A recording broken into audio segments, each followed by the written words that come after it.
Let's do an audio check right quick. Oh. Alright, audio sounds good. Man, I got a fucking migraine from hell. What's going on with this volume?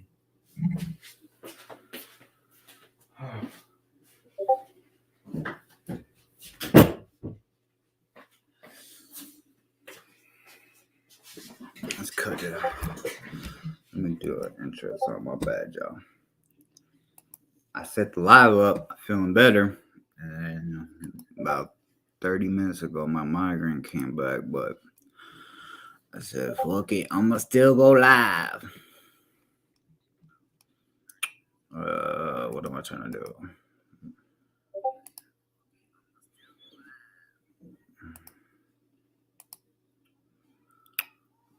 Bro, what is going on here? Oh, whatever.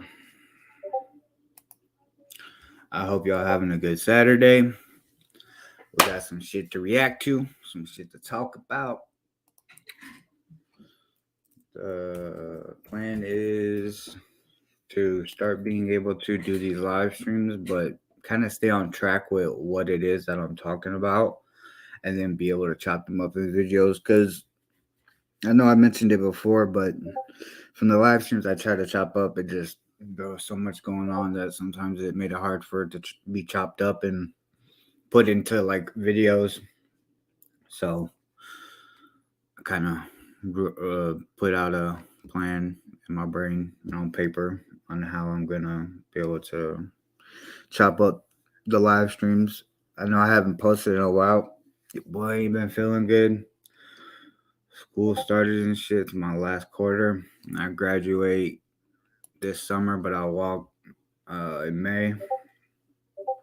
So trying to finish this stuff off with high grades. So when I go to do my transfer, you know what I'm saying? My GPA's up there and all that good jazz. So my apologies if y'all like, yo, where's the videos at? Where they at? Which I bet some people are like, yo, fuck, we ain't looking for you. Which, okay, understandable. But for the ones that were wondering, your boy been having some shit go on that I just gotta make sure I get that ordered, get that shit in order so that I'm not, you know what I'm saying? I'm not dependent on YouTube to be my main source of income. You heard what I mean? Let me come back to the StreamYard. Let me see who's up in the chat. 15 comments. God damn. Yo, what's good, Nobster? I don't know. You tell me. What's good, Primera? What's good, Frank? What's good, Sneaker Jack? I have an announcement. I am no longer a part of the Mahalo Network. I was kicked out of it for scamming guys out of money, so sorry. God damn. What's good, Chicago? Jackson's in here writing fucking poems and shit. What's good, Mo Kicks? Everybody just saying, what's up? Yeah, take my ranch. The fuck? What is going on, Doug? I don't know what y'all on today, but god damn. Yo, Jax, that fucking comment fucked my brain up. I told you I had a migraine and you fucking in here writing fucking like a fucking sped. My ranch? Like, what the fuck? No, I'm just kidding. I appreciate y'all in the chat, keeping the chat alive, because without y'all, you know what I'm saying? It could get a little lonely up here. But yeah. Let's get into it, y'all, because I don't know how long I can be up here, but I'm gonna try to, stick through it so that I get this content done, and you know what I'm saying. Y'all have a little entertainment. But yeah, like I said, your boy has a crazy migraine. It's been coming and going, pause all day. But we got some drama. That's all I'm gonna say is we got drama, and that's not all I'm gonna say. I lied, but we got drama in the red pill community. I personally don't see myself a part of that community, but I think it's pretty how do I want to state this? It's pretty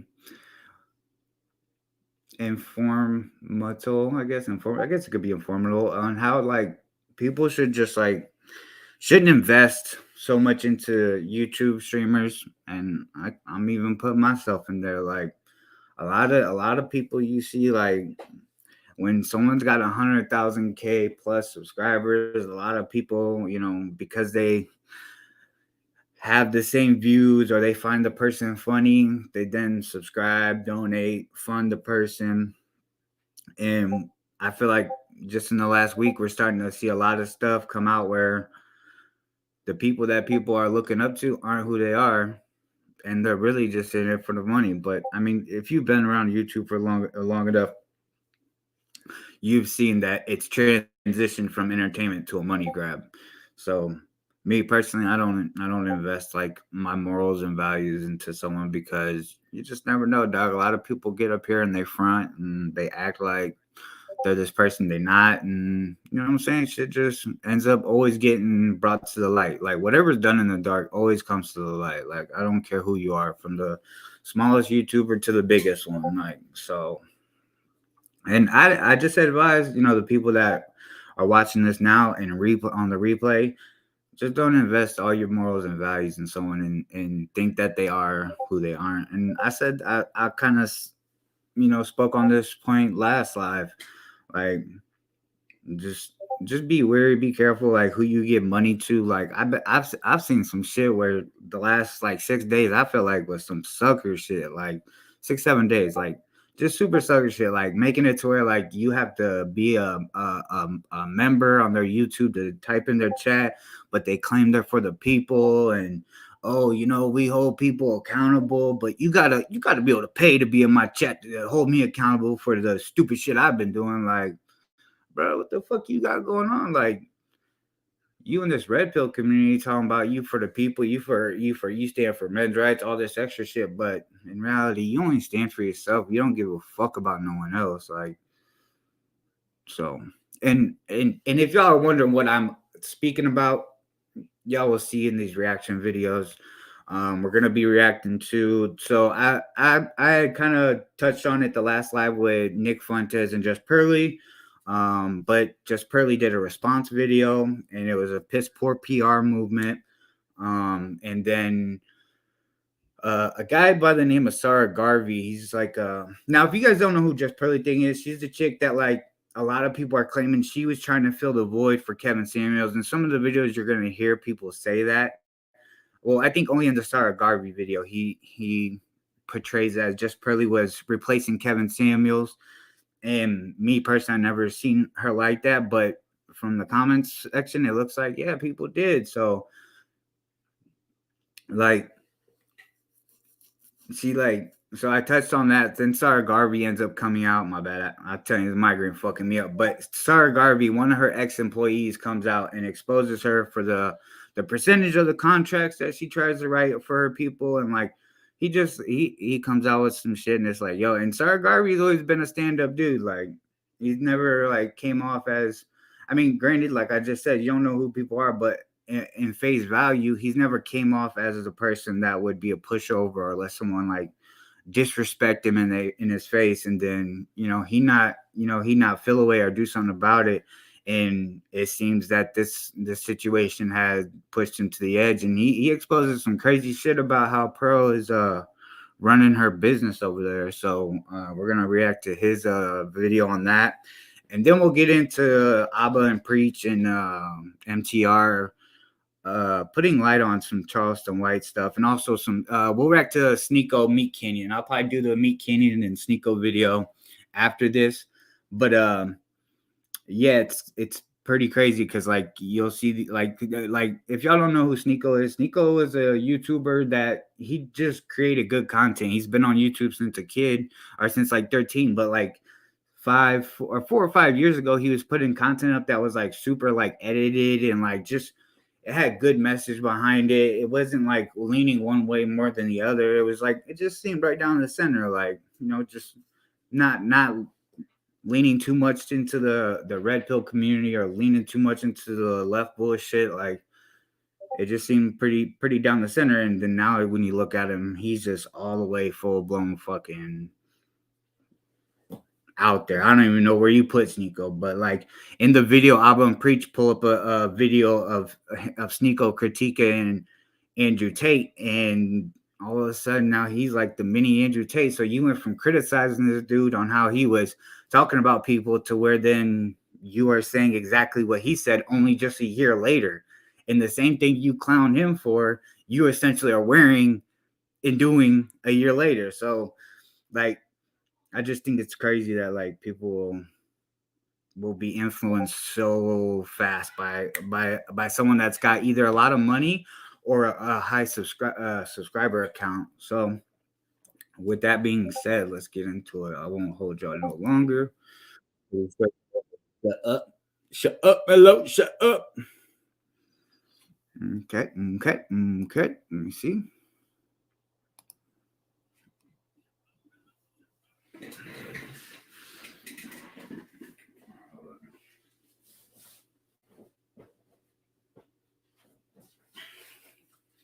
Oh shit, my bad. Let me hold on. I gotta pull some shit up in case y'all donate. I don't want to disrespect y'all. Now you had to string I pulled up. But yeah, man, it's been a pretty crazy week when it comes to some of this YouTube shit. But people will eventually show you who they are, and you know, just because you think you know the person, don't think they'll do some bullshit. And if it's a person that you subscribe to as like someone you've either subscribed to, you donated to, paid for a Patreon, donated large amounts of money to, you essentially should be the one speaking out. It's been super crazy seeing these comments and seeing how things have been dealt with. But if it was when it comes to like men holding women accountable for their bullshit, y'all are gung ho for. But when it's time to hold a man accountable for his bullshit, y'all turn away and just be like, I didn't see nothing. But what you talking about? What's wrong? I agree with part of it, even though I only agree with 20% of it. You know that I just gotta agree with the rest. Like fuck out of here, dog. And it's funny because a lot of times you'll hear these red people call each other, like call people bots or sheep, whatever it may be. But we have substantial evidence now of y'all being exactly what y'all was calling other people. So to me, it's just kind of crazy. But here, let me get this stuff pulled up.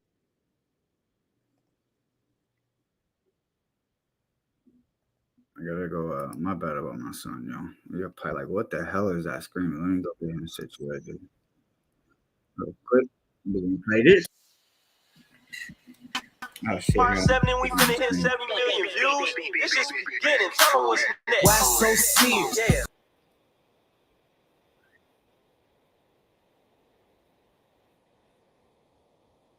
Nasty, like a dish. My bad.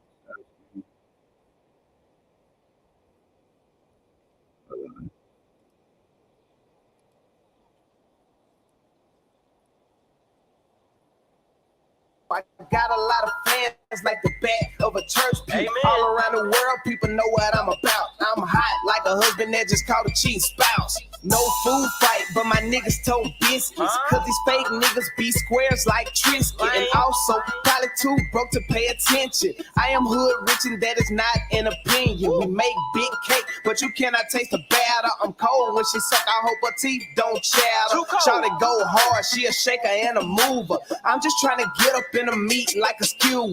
Cause the joker cooler, weed connoisseur. 30 blunts, reefer going round like a rumor. Run tell that my smoke game trill. These are in me like I got a lot of wheels. I got a whole squad that's down to kill. Cause I run shit like a laxative. Teach a main bitch a good baby, make it listen. Buy 2 couple drinks, then I get her face ring.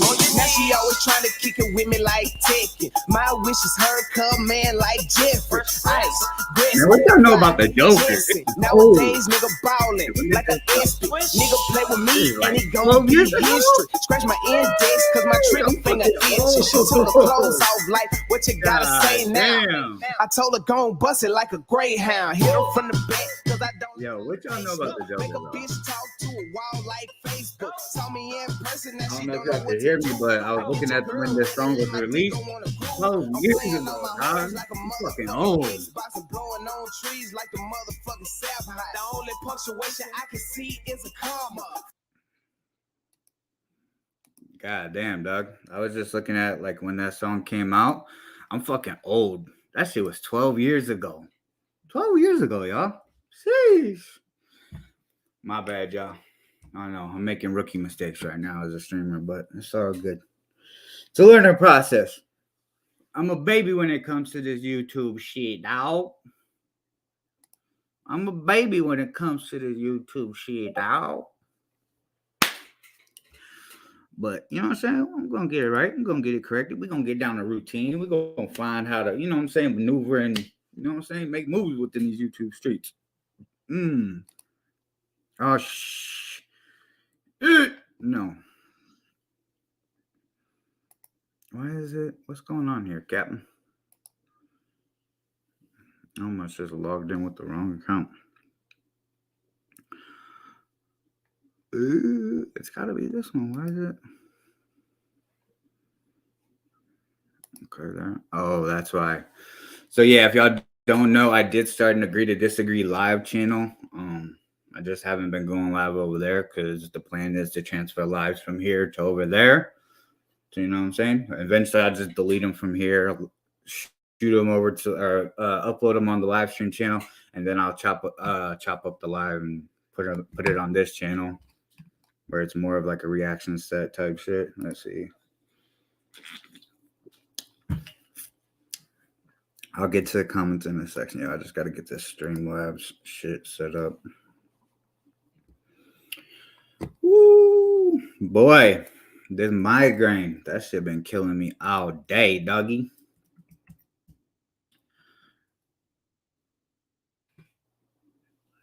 And I ran out of, I think it's called Excedrin.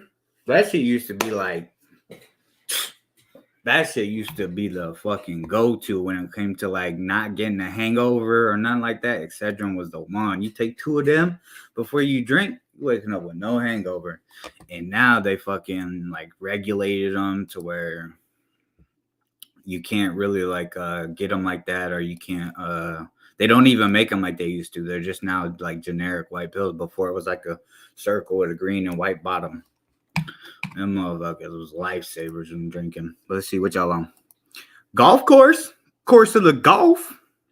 If y'all don't know, Zilla is the Mahalo golfer. He's gonna make it big one day. He's gonna be out there. Happy Gilmore in it. You know what I'm saying? You know what I'm saying? Okay. All right. All this shit set up. All right. Oh, it's set up. We're good. All right, let's get into it. My bad. I appreciate y'all sticking with me as I was working all this shit out. If you want to donate and talk your shit in the fucking thing, just TTS is in the description. But I'm not here for all that. So you do what you please. Let's get to it.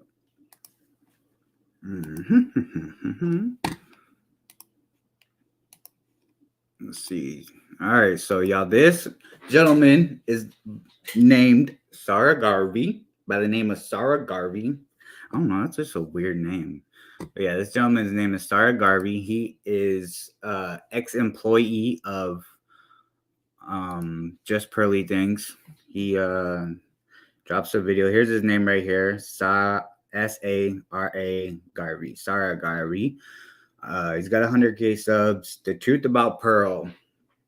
Now, what this man says is some crazy shit about Pearl. Like, now, mind you, like it's not too crazy because it the way he explains it is like like his firsthand experiences with Pearl. And when I was watching just Pearly Things, I didn't watch too much of this shit because honestly, it's literally like it's a London UK form of Fresh and Fit. And but there's just so many people that are now doing the Fresh and Fit tactic where they have a panel group of whichever people they want to debate, whether it's females or just whatever it may be. I can't really think off top because majority of them are arguing with females. They put these females on a panel, they argue with them, and they just they try to make content off of them, and try to hear them or get them to say some outlandish shit to where the video is gonna boom, or the clip that they can clip from the live stream, and all that goofy shit. So I just think it's pretty crazy that like, and this is why I'm side-eyeing Sarah Garvey as well. I don't want y'all to think I'm just like, oh, what he says is the truth, because I'm side-eyeing Sarah Garvey because it's to me, when an employee comes out after and when things start to hit the fan, it kind of makes me think like, yo, you doing this like, what I'm saying? Like, you doing this for content, you doing this for like attention, like, and so I think a lot of people, y'all should invest all in people. Like, take what they say, digest it, and kind of, if you watch the content and you're able to kind of like, be able to connect dots in certain places that people that don't watch the content, take that in consideration. And you know what I'm saying? So let's get into it, y'all. Listen to me talking. This is Sarah Garvey talking about just Pearl. Before we even get started, tell him. If you have watched 2 or more of our videos and you have not subscribed, then we have what, pal? Beef. Hold on, my bad, y'all. I gotta show respect to the chat real quick. Who else we got up in here? We got Leo 2 live. The last part is trash. Big Pooh! What up, big worm? I got your money, dog. Just, what I'm saying, don't ride up on me in the ice cream van, dog. I swear. I got the money. Who else up in there? Stinker Jacks. I said what's up to your punk ass, and you're fucking hurting my head ass comment. I want my ranch. Oh shit. All right, y'all. Let's go. What do we have? Beef. Exactly. So you better get doing that right now. Before we even get started. All right. If you have watched 2 or more of our videos and you have not subscribed, tell them. Then we have what, pal? Beef. What have we got? Beef. Exactly. So you better get doing that right now. Over to you, pal. I'm making this video today that I didn't initially want to make, but there comes a time when we're all at a crossroad and have to make a decision. And sometimes that decision can affect you morally, it can affect you spiritually, and it can affect you financially. But it's a decision that we can't shy away from. Now, recently, Just Pearly Things has been caught up in some controversy. Why? She has interviewed avid racist and known racist Nick Fuentes. Bruh, tell me why. Like, I feel like this fool could do like narration of books on fucking Audible and shit. Like, his voice, I don't know. It's just fucking. It sounds just like the one they use now, but a little bit different. He's also an anti-Semite. What did Pearl do when she interviewed him? What she done was that she laughed with him and seems to agree with a lot of his points. Talk about instances of like when they initially freed the slaves, there were some slaves that felt so indebted to their owners that they would travel across states to pay them back, and they actually had a really good relationship with them. Now, if she had said some of these things, yeah, probably only this guy, Leo. The rest of them, they getting cooked right now. They getting cooked.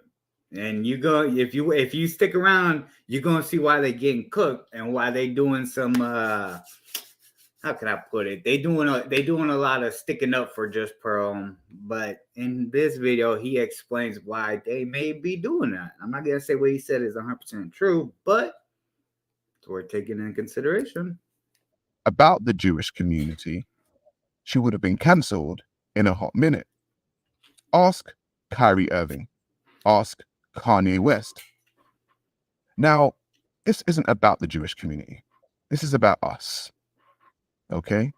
And so after that interview, Pearl decided to make an apology video, which was, in my personal point of view, disingenuous and a PR stunt. On the 1.5 because he. And all in all, it came from a place of deception. Guys, people say that stuff about me. They say I'm sexist. They say I'm a misogynist.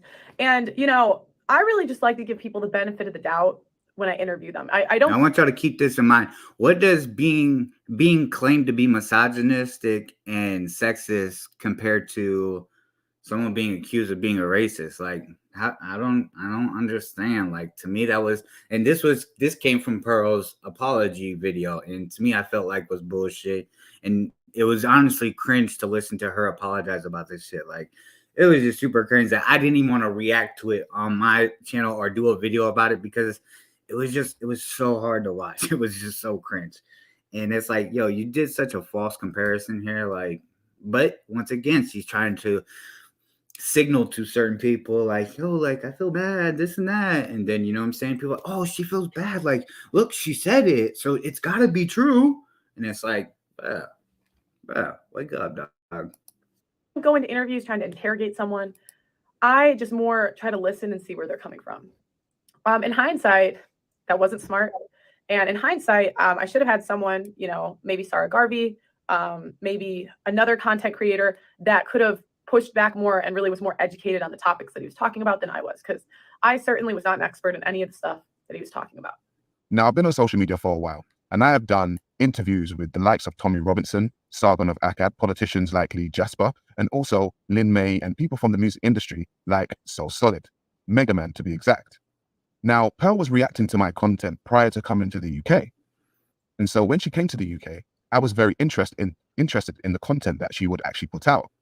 And it just so happened that she was putting out content that I was interested in, similar to what the late, great Kevin Samuels actually put out.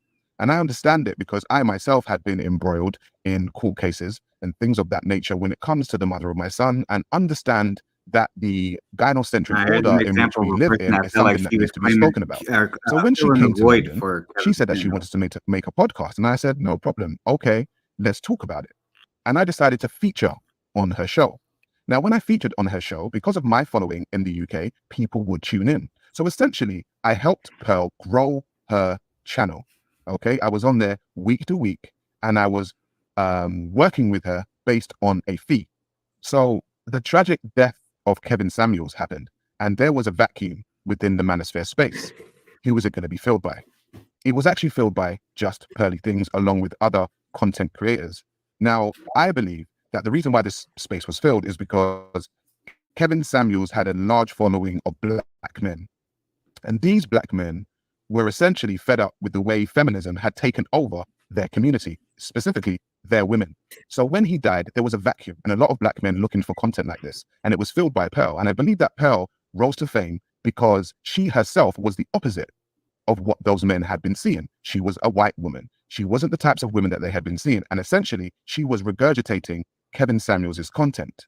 So I began working with Pearl, and from the beginning, I started to think that maybe this girl has a colonial mindset.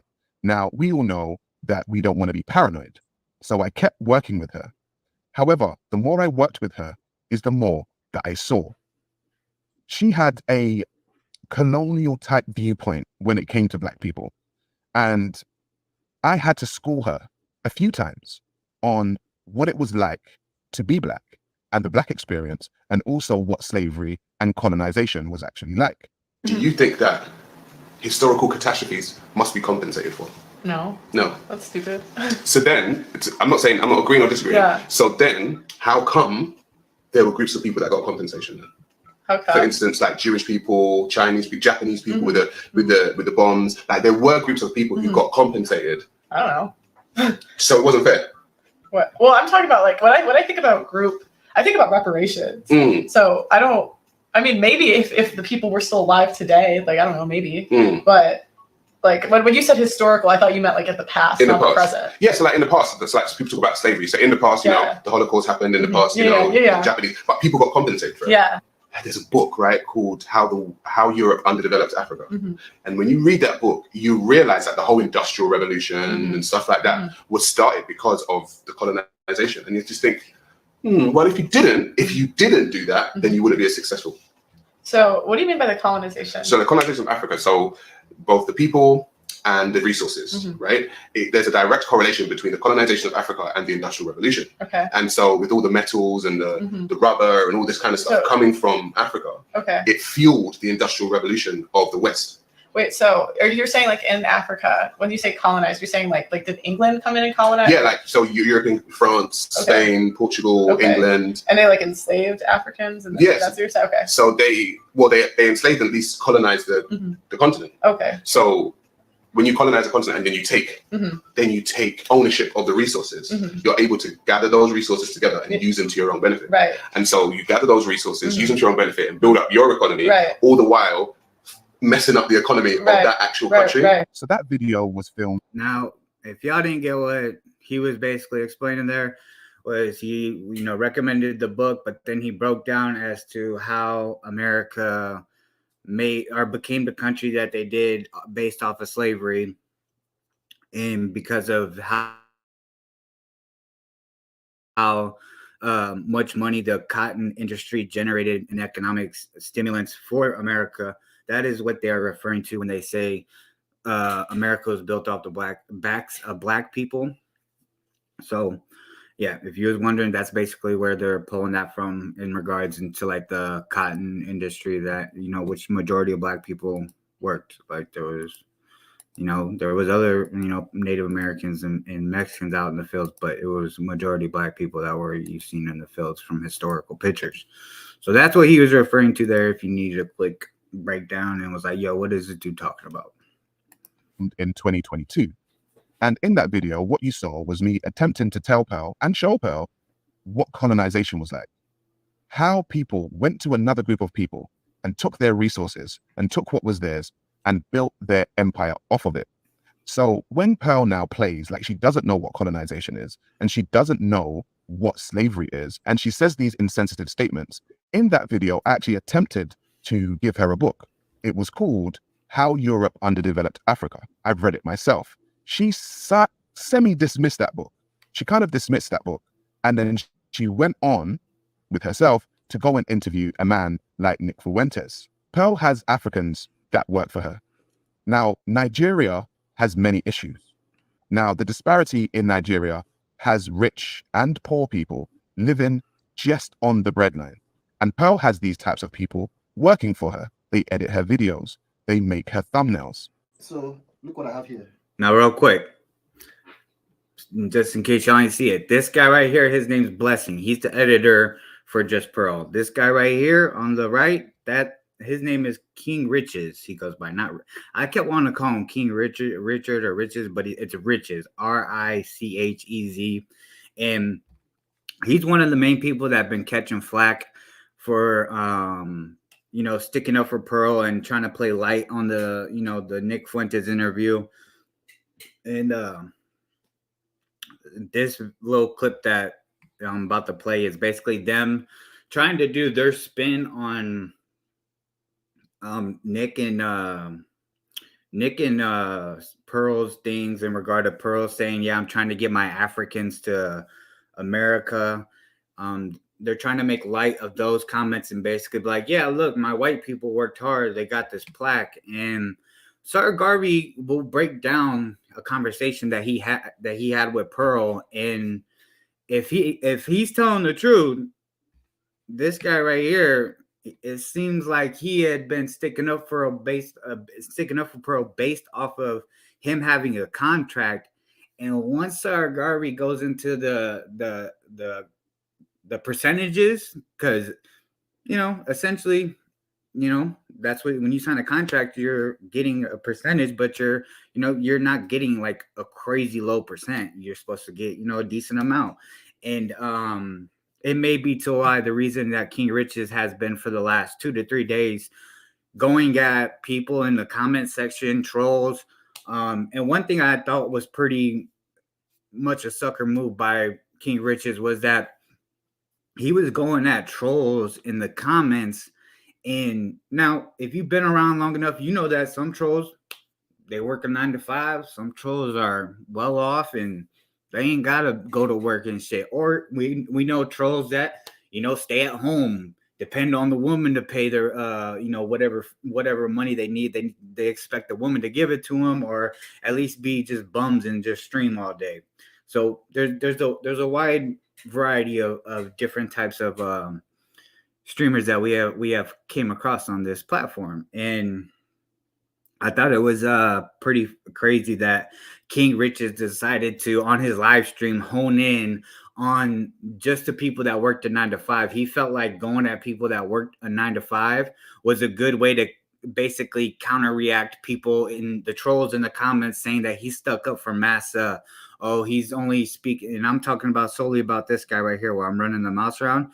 He was people in the comments were saying, oh, look, he's sticking up for Massa and all this other shit. So he took that and wanted to decided to go live on Pearl's channel and his channel, because they do like double live streams, because she's in a contract. So she wants, to be able to make her money from her channel, but then also get a large amount of percentage from his channel, considering he's in a 3-year contract. Now, that's if what Sarah Garvey said is correct. But back to my point, I think it was pretty like disgusting and disgraceful of how he was going at people that worked a 9 to 5. And it's like, you don't even know what these trolls do. Like, you don't know if this troll's well off or if this troll's a bum, but you decided to hone in on the people that worked a 9 to 5. And let's be honest, here in America, I appreciate the people that work the 9 to 5. I appreciate the trash man. I appreciate the cooks. I appreciate the people that just keep the sanitation specifically. I really appreciate them, because just imagine if we didn't have a trash guy come pick up our trash every week. Can you imagine the stench that would be around either your house, your apartment building, in your house, outside of your house? Every time you walk out, you gotta smell this dirty, stinking trash. Like, bro, that's what I'm saying. Like him clowning 9 to 5 people is super corny.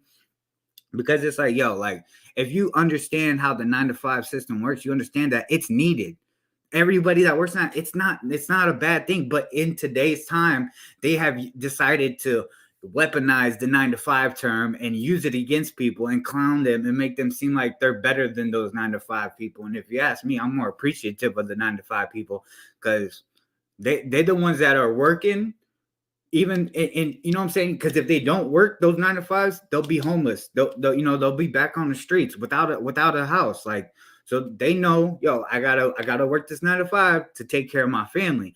So someone that's willing to do that, hey man, salute to you, dog. Like, much respect, because you doing what you need to do for your family, and if you like a trash man or anybody that deals with outside shit that's got to be picked up and cleaned, salute to you, because you doing what you got to do, but you also helping the world or your community, however you want to put it. You're helping people within the community and making life a little easier and better for them, so they ain't got to deal with the stench of just trash sitting everywhere, or trash just building up in a trash can and not being picked up. Like, so I thought it was pretty corny that King Riches did that, but teach his own. So in this clip, you're gonna see King Riches and Blessing. Blessing is this dude right here holding a plaque.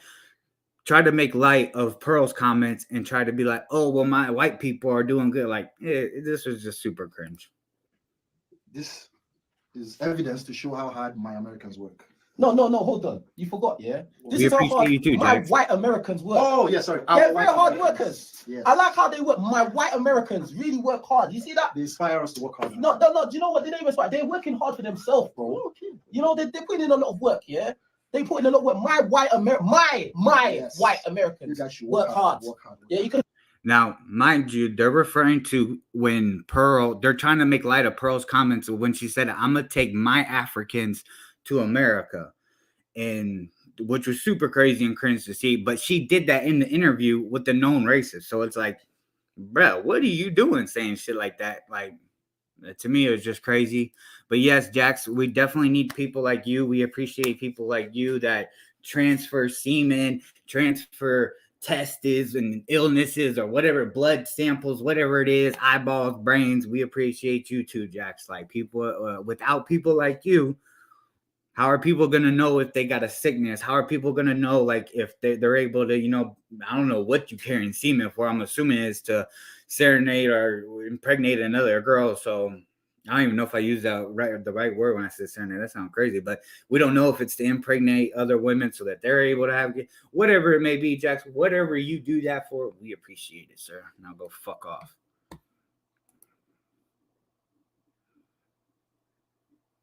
Stop, Leo. I'm not even reading that. So Pearl has taken people on from Africa, which on the surface looks like a good thing. And I guess it is. Africans are being fed. They're taking money from her. They are feeding their family. Amazing. However, with a colonial mindset, this can be quite dangerous. And what happened during that interview with Nick Fuentes was that she used an age-old tactic that colonizers use, which was a divide and rule tactic. She pitted African Americans versus Africans when she spoke about how hard Africans work compared to how hard African Americans work. And she also used the term, my Africans. Much of what Pearl says is determined by her management, which she has said to me on many occasions that she shares with Candace Owens. So when you have a colonial mindset and you have a management who tell you what to say, what generally happens in my personal point of view and what I actually saw was that she began to start paying people pittance. She began to start offering contracts to people that owned them, just like a colonial master would. Case in point, myself and Pearl sat down to have a conversation about me signing to her contractually. And I want to make this very clear. I have never signed to the Just Pearly Things network. I have always been an independent. Pearl has known that, and I have known that. And so anytime I worked with Pearl, we had agreed a fee, and I worked for that fee. I have never been signed to the Just Pearly Things contracts. However, she has signed a few Africans, namely King Riches and Auntie Jenny. Now, I have no problem with a King Riches or an Auntie Jenny. Y'all listen, King Riches and Auntie Jenny, which, if you don't know by now, Auntie Jenny is a black woman, King Riches is a black man. Now, I want y'all to pay, if you can, remember those names. Jenny. However, if we look at the contracts that they signed, you would understand the reason why I use the term colonization and colonial. Now, myself and Pearl sat down to have a conversation, and she expressed to me that she wanted to do a new segment for her show. In that segment, she said that she would like me to present a topical news show on a day-to-day basis. So I said, okay, no problem. Talk to me. What are we talking about? And she said she would want me within her studio 4 days per week. I said, okay, from what time? She said from 10 in the morning till 5 o'clock in the evening. And I said, okay, well, that is 7 hours. I said, so working 4 to 5 days a week for 7 hours is essentially a day job. I said to her, okay, so what is my guarantee? Now, I want y'all to remember this. This is specific details because remember, I told you King Riches was clowning people that worked 9 to 5. And I want y'all to pay attention to this man's verbiage. And you're gonna peep where supposedly, I'm not saying this is facts, allegedly Pearl has put King Riches in a lower percentage than what she even offered this gentleman. So pay attention, y'all. Fee at the end of the month. What is the salary? And she looks at me and she says, we do not do guarantees and we do not do salaries. So I said, so if you don't do guarantees and you don't do salaries, what is it that you actually do? And she said she does percentages. So I said, okay, cool. Well, what's the percentage? She said, Sarah, you're the high end, so you will get 70-30. So I said, fine, okay, let me listen. 70% goes to me and 30% goes to you. Now she looked at me and she said, no, 70% goes to me, Pearl, and 30% goes to me, Sarah Garvey. And that's when I started scratching my head. And I said, yo, that is crazy. Someone working basically a 9 to 5 at your job from 10 to 7, Monday through whatever, for whether it's 4 to 5 days, and you want to take 30% of this man's money, whether it's on your channel or on his channel, like, yo, what you got going on? This man got 100K subscribers, and you want to take 30%, and this is this man's channel. It's not even your channel. Like, what is, yo, that's insane. Hang on a minute. So are you telling me that's a high-end contract for you? And she said, yes.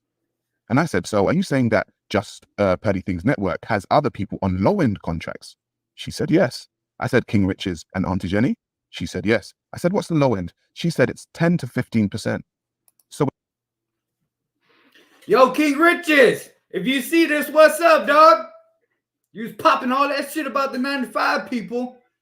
And now it seems essentially you being a 9 to 5 person, acting like you making big money, but you cutting Pearly in on your channel's income, and you getting only what 10 to 15% from your channel and her channel for a 3-year contract or however long you signed it. Like, yo, King Riches, if this is true, I'm saying if this is true, allegedly, if this is true, you a buster, dog. Which I already think you corny. So, you know, you toting the line. You right next to being a buster. essentially, she could be owning 80% of the content, which is basically the monetized views on somebody's channel, and they only take. I want y'all to pay attention. He said on somebody's channel, so he's talking about on whoever is in the contract and Pearl. Like, bruh, that is crazy. Home 15% of the money. She said yes. I said, Pearl, how long are these contracts for?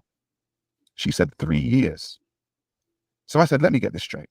You want to own me for 3 years to take 70% of my ad revenue, keep me in your studio from 10 o'clock in the morning till 5 o'clock in the evening for 4 to 5 days a week, and you are not guaranteeing me any money. I said, respectfully, for what reason would I work for your company? She said, because we have a great studio and we have great lighting and we have great editors that will edit your stuff down. Now, I may be a lot of things, but I'm not an idiot. I may be cool, I may be calm, I may be collected, but I'm not a fool. And essentially, the colonial mindset of Pearl has people working on her quote-unquote plantation for absolute pittance, when a year ago, I suggested to her to look into exactly what colonization was, and she acted dumb. People say that stuff about me. They say I'm sexist. They say I'm a misogynist. And, you know, I really just like to give people the benefit of the doubt when I interview them. I don't go into interviews trying to interrogate someone. I just more try to listen and see where they're coming from. In hindsight, that wasn't smart. And in hindsight, I should have had someone, you know, maybe Sarah Garvey, maybe another content creator that could have pushed back more and really was more educated on the topics that he was talking about than I was, because I certainly was not an expert in any of the stuff that he was talking about. Now, I grew up in a time where there were brilliant R&B girl groups like TLC, and also brilliant R&B artists like Toni Braxton. They both sold millions and millions and millions of records, but they ended up broke. Why? Contracts. They were signed to contracts that did not favor them. And essentially, what Pearl is trying to do. Nah, yeah, that's facts, y'all. Like, bruh, like, that it's just crazy how TLC and other women that were R&B artists are just like talking about how they're broke. They don't get no money, they don't get no royalties or nothing from their catalog. Like, bruh, that's crazy. Is come back in with the same contracts and do the exact same thing to the manosphere and do the exact same thing to the Red Pill community. Why? Because Kevin Samuels left a gap, and Kevin Samuels' fan base was predominantly black men, and Pearl has come in there and attempted to be top of the food chain. I will not be a part of this game, and I will not be a part of this colony. I have always been an independent. If people in the UK who can actually say and watch all of my content can say that I've been around before Pearl even arrived in the UK, what would I look like signing my life away, essentially, 70% of all I own, to this woman who just arrived in the UK the other day?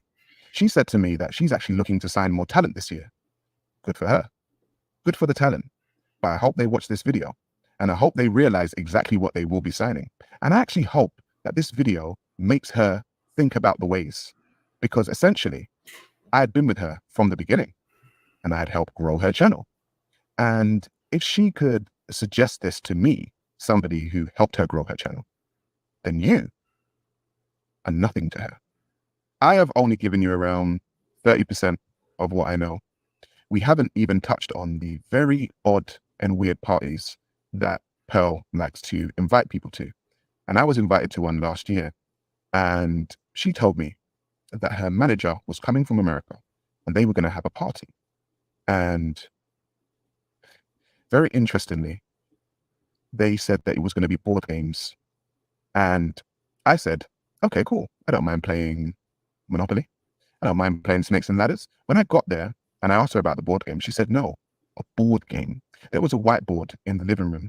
And what she proposed was that we all have a time on the whiteboard and we do what she says and we talk about certain things which were quite sexual and we put them on the whiteboard. But you know what I saw? I always saw her manager Kobe in the corner filming everything. And we've all spoken amongst ourselves and we've spoken about Hollywood and the things that go down.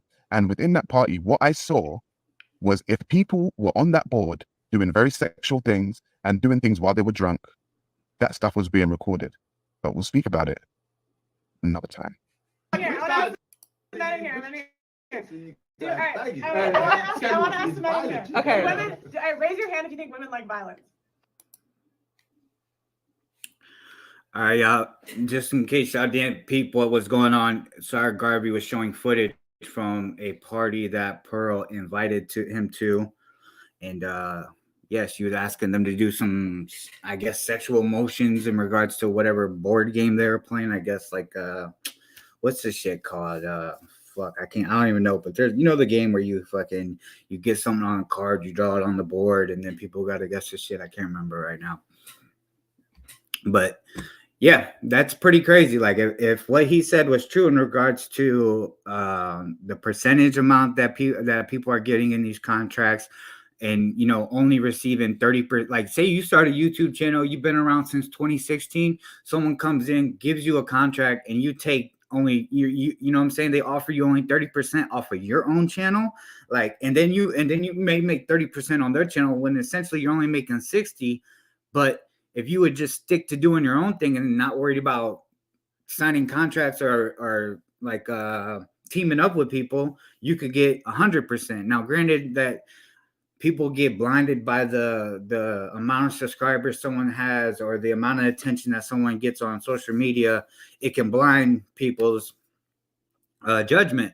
But I'm not giving Riches or Aunt Jenny and Al, those people are grown-ups. They signed the contract. They got to deal with that. But Pearl, if you are actually offering people these kind of contracts, you're a scumbag. You're just like the sick record labels that we complain about in hip hop. Like, that shit is crazy. Like, ain't no way. And King Riches, you know what I'm saying? If you ever come across this, I think you a buster, dog. To me, by the end of this video, you went from corny to a buster.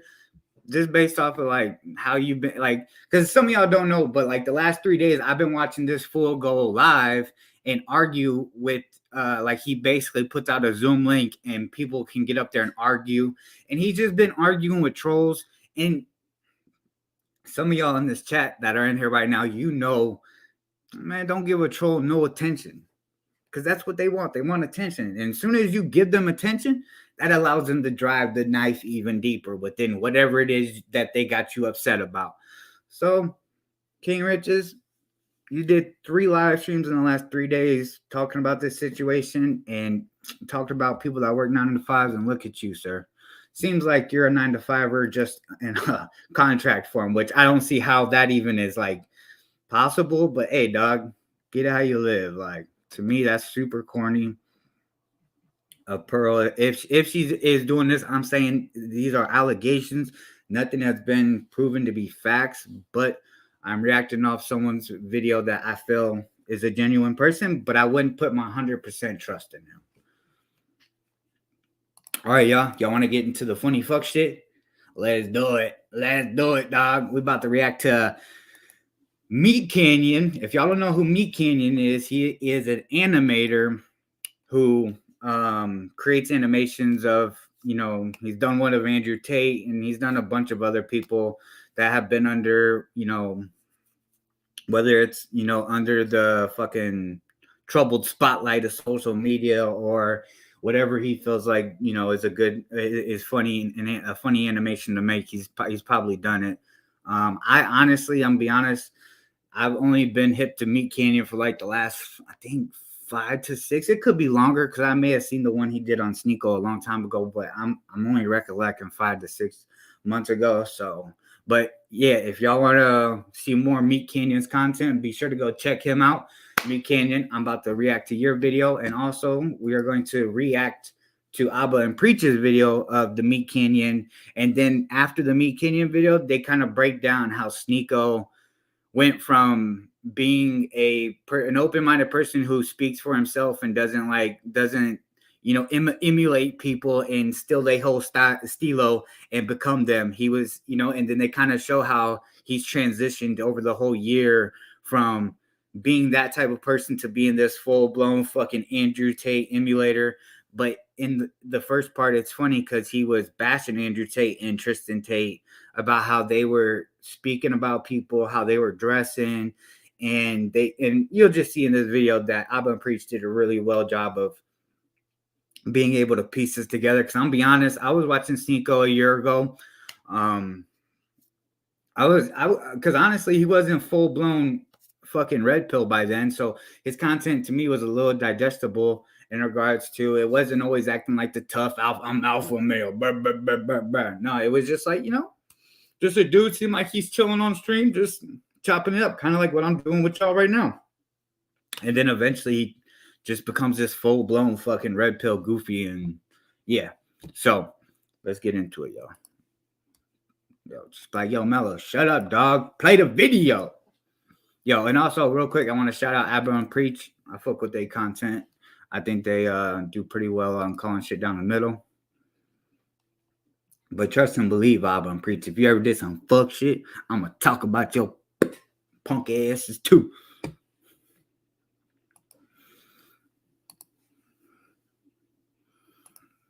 Yo, what's good, Ron Mexico?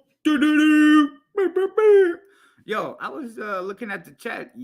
Jax, did you say there's no battle tonight? Did the battle get canceled? East Coast has a massive bread loaf. I wonder where the bread loaf storage is at. Oh, shortage. I wonder where the bread loaf storage is being stored at. Chicago? Wink, wink.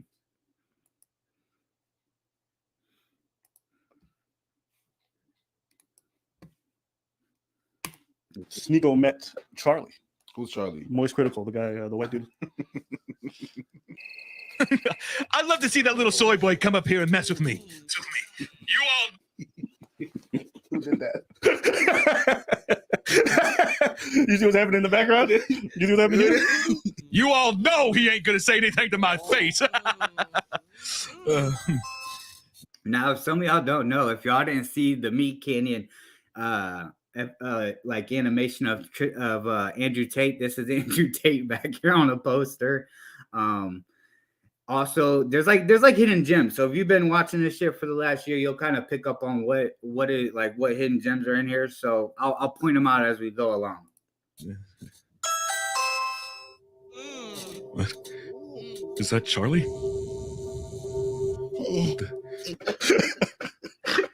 Now, if y'all don't know who Charlie is, his name's Moist Critical on YouTube, Penguin ZO something. If you want to go check him out, go check him out. I don't watch too much of his shit, but I watch some of the clip shit that he has put up. But it's that. And then if y'all wondering what the reference is to the people in the bed, Sneeko went on a podcast called it's not Playback. Oh fuck, I can't. Peer to Peer. He went on this podcast, Peer to Peer, and told a story about how he felt bad about cheating on his girlfriend, so he felt like it was a good idea to go allow his girlfriend to have sex with a dude while he had sex with the dude's girl in the same bed. So he essentially was a cuck. If y'all don't know what the term cuck is, it's when a guy like allows other guys to take his girl to Pound Town as he's right there watching. And it's kind of funny because Sneeko told that story and now he's full-blown red pill. So a lot of people hold this over his head and hold it against him. Like, yo, you claim to be this alpha male, whoop-de-whoop, red pill, but you allowed your girl to get took to Pound Town as you laid right next to her. And he like explained in detail like how he heard her moan and how he ran out the room because he couldn't deal with it. Bruh, like in the red pill community, they say like, they not with that kind of shit. They clown people on certain platforms about doing that shit, and they call them soy boys and cucks, as you'll hear. Sneeko uses that term. He calls a lot of these guys soy boys, and so let's get into it. Who did that? Who the fuck did that? That is so good. That is so good. I would pay to have a whole episode I of bet. the things that happen on who did that? It's a channel called Meat King. God With damn. Chappelle. That was you watching. Hey, yo, baby, baby. Can you and your man take this into the other room, please? I can't hear myself think with all that love making you're doing. Nah, fine, Thank you so whatever. much, No baby. problem. Yeah. No problem, Sneaky. No problem. It's Sneeko. Oh, that's good. Shit. Who the fuck did that? And you have the angel of death. It's so wild. If you look at the waist, they got cobwebs on them. Yeah. Basically, it's like this No, nigga's it's a never detail. lifted. They even got Tate's picture in the background. They really did a good job representing his room.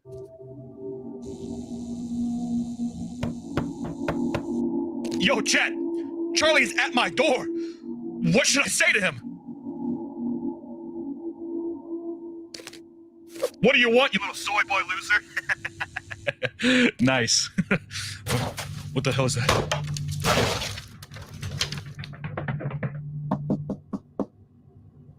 Chet, Charlie's at my bedroom door. What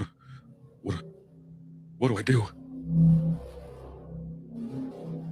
Hey! The legs. The legs, bro. The Oh, legs. shit, I meant to stop it right there.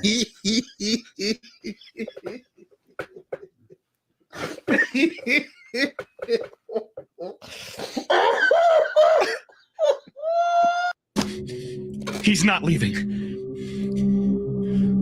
Okay, all right, fine. Sorry, Charlie. All right, real quick, y'all. So this picture right here, that's supposed to be Charlie, and it's on like one of those standing punching bags. And then right here is a calendar. So if you don't know, Sneeko has always been a person that stuck up for this movie called Cuties.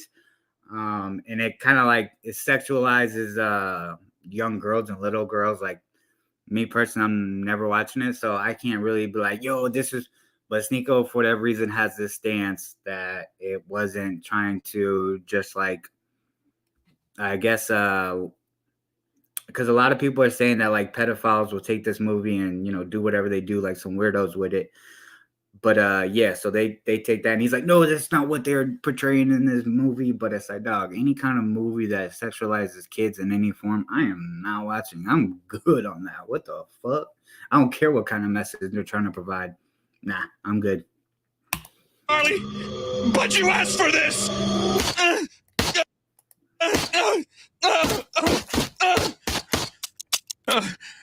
Chat, I'm out of ammo.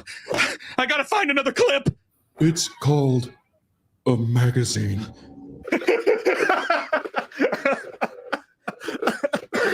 Hey, this is good. This is This good. motherfucker's the angel of death. Hey, You better get out of here.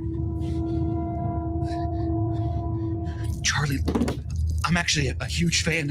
Yo, look I at them watch your stuff all the legs. time. Just let me turn off. Yo, did y'all see? Like, it's getting fucking Sneeko is a fucking scrawny little twig. So Meat King doing his legs and fucking putting a padlock on his fucking cock is hilarious, dog. Like, because Sneeko portrays to his audience to be celibate and that he's celibate. And he's not, he's not having sex. He's seeming retention. Seems to be cap. My stream, and I don't know, maybe we could talk this over, okay?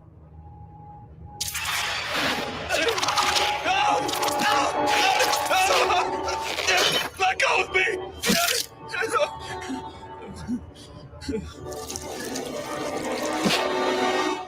Andrew Tate wept.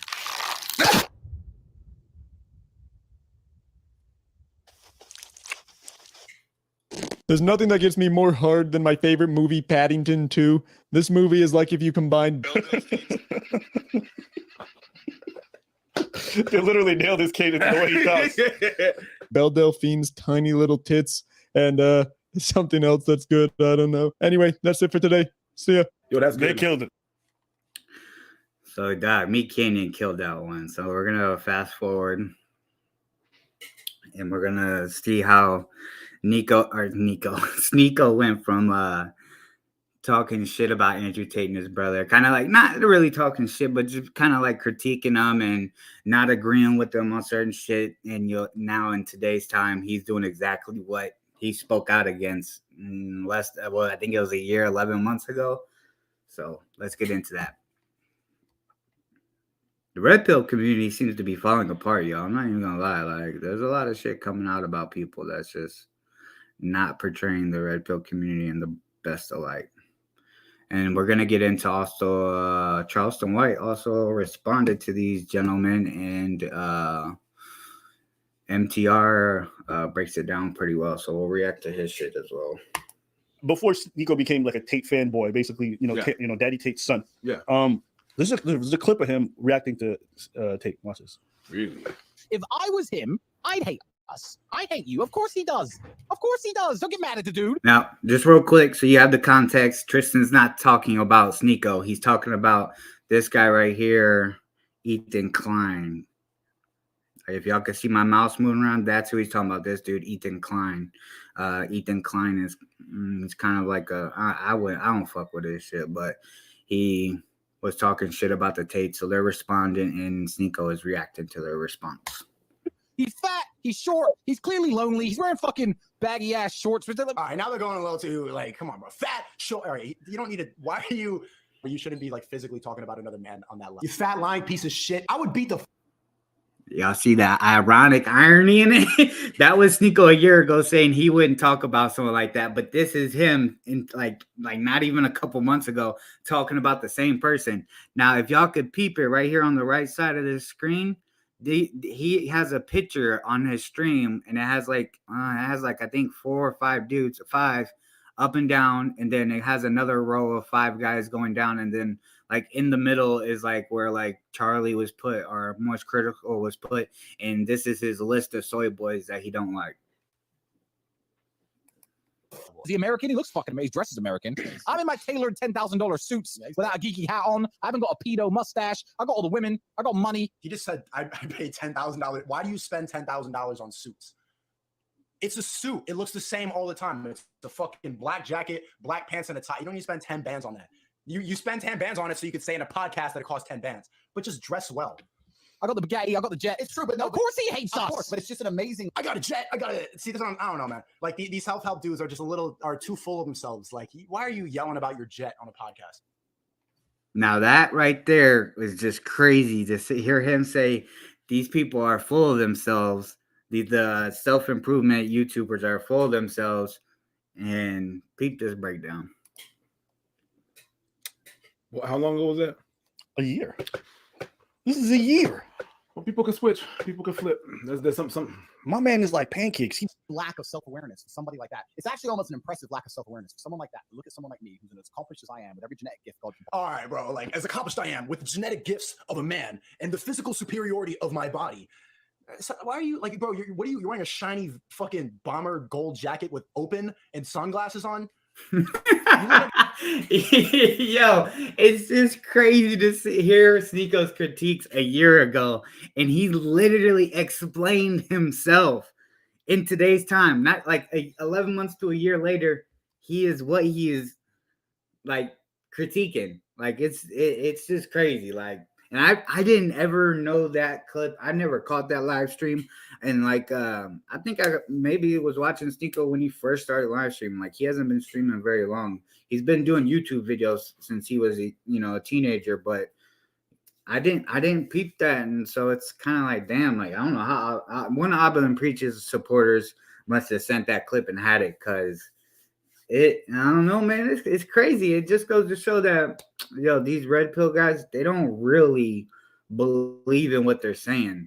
They're just getting a response when they make these videos, and it puts a battery in their back and be like, oh, I'm just going to keep leaning into this. Look at my subscriber count go up. Look at the people paying for my Patreon, people paying to be in my Discord. Like, they see it, and their morals and values start to diminish, and it becomes about the dollar. Like a video game character. You look like what a 12-year-old would pick as his GTA character. All right, there's self-help for men, and then there's also just jerking yourself off to other men. Because right now you're like, all right, Anakin Sneakwalker. Like, shit.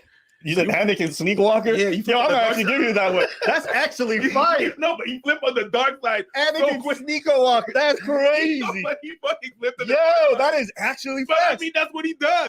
Yo, I bet all you Star Wars nerds are going crazy right now. That was a great reference. I didn't pick up on it, but I'm sure fucking this guy did. Fucking Star Wars nerd. But yes, Jax, that's who I'm talking about. Anakin Sneeko Walker, like, bruh, it is kind of funny, but you know what I'm saying? It didn't make me laugh that hard. That's what it is. He flipped on the dark side. Yo, preach. I gotta give it to you today. No, but yo, that's what it Anakin is. Sneakwalker? Yeah, that's what it is. Hmm. He flipped. Yo, that's a. And if you look at pictures of him now, he's wearing the same type of shirts. He's literally wearing shades indoors during interviews. So he's literally copied verbatim Tate's whole playbook. Yeah. You know, for someone who calls everyone else a bot, it's crazy how he became a Tate bot himself. You became what you hate, and you hated Tate. Bro, button up your fucking jacket, B. But the thing that happened is that he didn't become Tate. He did. He became the image. Sure. Because he's not doing what. Turtle Dick Berry I hashtag actually Larry. believe Tate does everything that he says he does. That's the difference.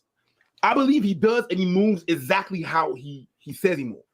It's not the fact that I got respect for that, but I got more respect for that than for emulators that emulates that. They emulate the fact that they move like him, do what they don't. Sneeko don't do what they does. Sneeko doesn't have the training, doesn't have nothing that they're emulating that. Same thing with other people like that. They're doing that. At least Tate is doing what he says he does, good or bad. Consistent. He's consistent in what he says. I mean, no, because sometimes it's a kid. Oh, shit, what happened?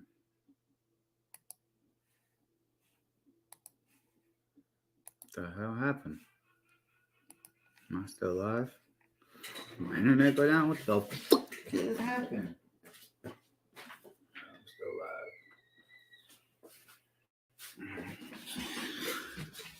alive. Oh, that was weird.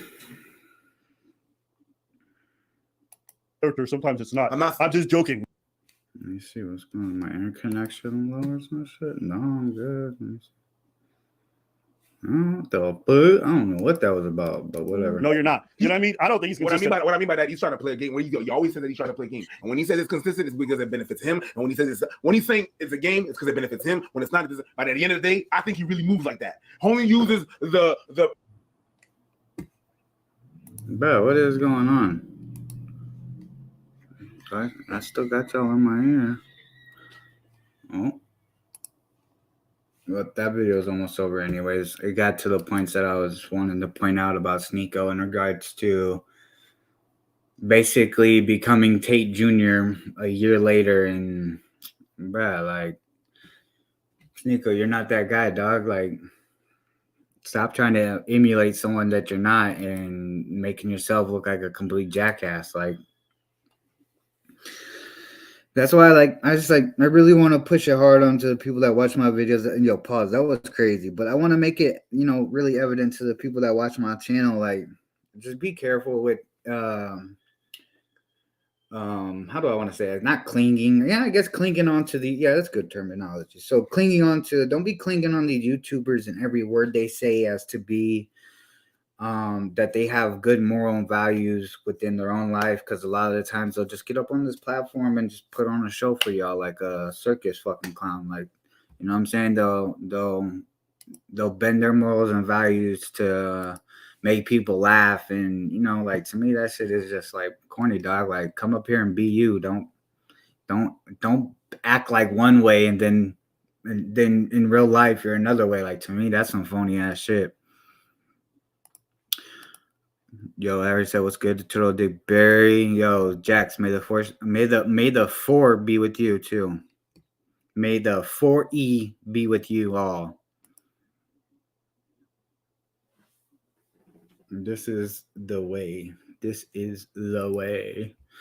I don't even know I don't even watch Star Wars like that, so I only know the dark side. I don't know what the terminology that they use for the other side. Like, all right, y'all. So let's get into Charleston White, Mr. Charleston White.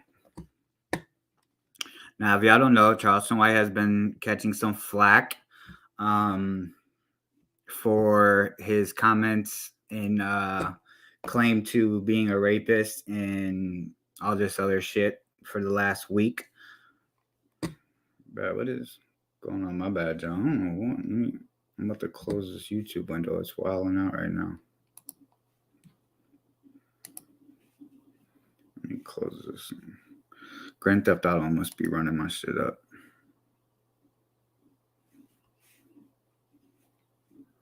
GTA RP might be running my shit up. Let me close this YouTube window. It's acting funny. But yeah, we're gonna get into Charleston White, and if you don't know Charleston White, I reacted to it last time. Charleston White went on the Fresh and Fit podcast, was buddy with them, but it's pretty ironic how now Charleston White has made a video talking shit about Fresh and Fit, about how they're losers, they never get no pussy, they don't know how to treat women, all this other shit. And it's real funny to me that Charleston White is the one to be saying this when he is bragging about being a rapist and about abusing women well, mainly he owns up to, or not owns up, but he says, yeah, I'm a rapist. What are you going to do about it? Within the video that we're about to react to, or grapist, my bad, YouTube, grapist, my bad. But he admits to being a rapist, and he goes to like pointing out people like Kobe Bryant and other people, because I can't remember who else he used, because I just vaguely saw this and wanted to kind of react to it with y'all. And yeah, he brings in other people that have been accused of that, and tries to make it be. And he basically he blatantly says, "Who cares? No one cares. No one cares that I'm openly admitting that I'm a rapist." Like, he even goes on and say the females don't care and this and that. And MTR went in the comment section on the IG live that he did, saying that people were laughing, like there was women in there comment that like too funny or some shit like that. Like, I think a lot of people are mixing what YouTube used to be as far as entertainment, and in today's times when it's just really a money grab. Like, a lot of people don't get up here to provide some substance or any kind of like real value to your life. They just come up here to put on a show and dip out and allow you to view their content, and be able to make some money off you. It's really just a money grab at this point. And I'm not saying for all. I'm saying a lot of these weirdos like Charleston White, Fresh and Fit. I don't know if I want to put Sneeko in there, because damn, he did so much fucking great. I gotta put him in there. YouTube Sneeko. So people like that are essentially just here to get the money and dip. They don't really care about you like they act like on their live streams. I'm here for the betterment of men. I'm here to stand up for men. I'm here to give men, lost young boys, advice on how to be men, like all this other shit. Like, bro, come on, dog. Like, bro, who do you think you are, dog? Come on. Like, if you just coming up here to add value to someone, just do that. Don't point out what it is that you're doing to then get some kudo points for that. Like, bro, just give the game and dip. Like, it's not that hard.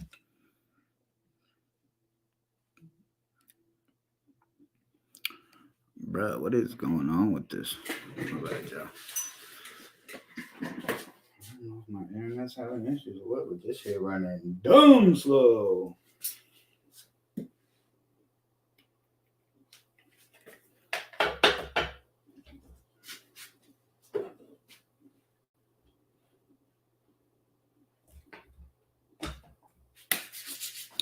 Well, this is while I'm fixing this.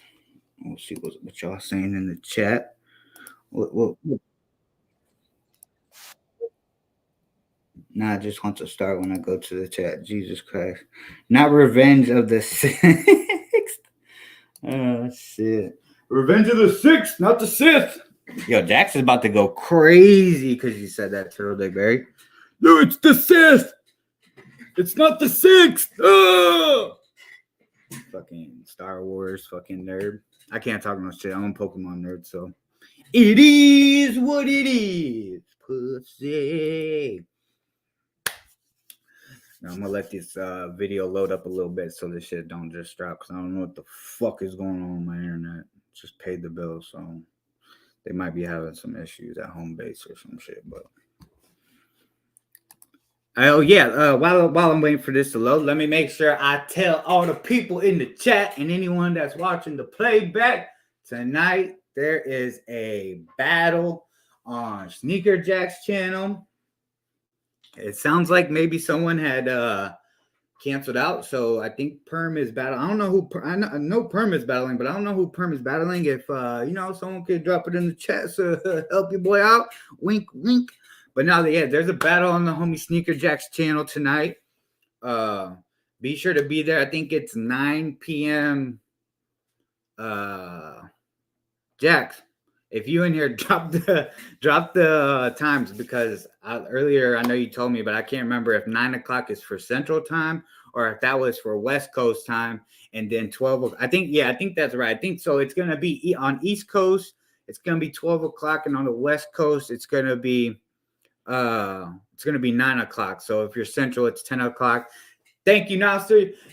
You the man. It is gonna be Perm versus Eagles fan. I didn't even mean to rap, but I rapped. You know what I'm saying? Man, you step up in the studio. No, I'm just kidding. I wouldn't do all that shit. But yeah, we got Eagles fan versus Perm. It's about to be a good battle. If y'all don't follow these fools on IG, you missing out on some heat. They got some heat. The collection runs deep. Pause.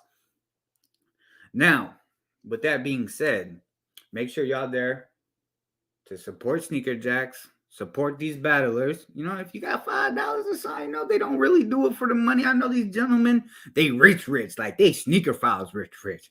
I know they don't do it for the money, but you know what I'm saying? Throw a little something, support the battlers, because they're up there putting on a great show, because I know they will. Hopefully Perm can do a magic trick. You know, if y'all been subscribed to Big Perm, No Cap Smile, you know he does magic tricks in his videos. So hopefully he can pizzazz one up there. I doubt he will, because Perm's pretty fucking lazy. What's up, Jason Rhodes? If that's the real, yeah, it is Knoxville Rips. I was like, let me make sure that's not a troll account. Shit. All right, y'all, we got a good amount loaded on this video. But yeah, make sure you go check out the homie Sneaker Jack's channel tonight. There's gonna be an amazing battle. You know, we're gonna be trolling, talking shit in the chat. So, you know what I'm saying? Make sure you come by. Oh yeah, Perm. Hey, Perm, thanks for helping me out. Thanks for leaving it up to Nobster. Thanks, Perm. Perm, you're a real good friend. Fucking sperm ass motherfucking loser. Thanks, Perm. Hey, when in doubt, just hashtag blame Perm. You know what I'm saying? When life goes wrong, hashtag blame Perm. When your bitch cheats on you, hashtag blame Perm. When your dog dies, hashtag blame Perm. When your cat gets out the building, hashtag blame Perm. You know what I'm saying? I couldn't think of nothing else, so that's all I got, y'all.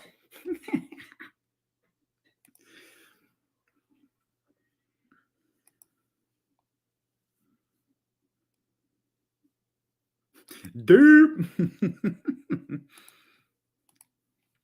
Yo, when you get beat up or punked, hashtag blame Perm. Oh, sorry. I'll stop. Let's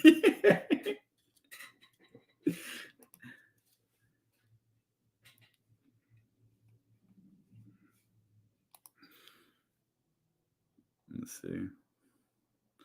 All right. Hopefully this, I don't know, man. This fucking internet got me feeling fucking fishy, because why the fuck ain't this video just low? Like, what the fuck is going on? I definitely don't want to start reacting and then like the whole way through the video I gotta pause and shit and stop and all this extra shit.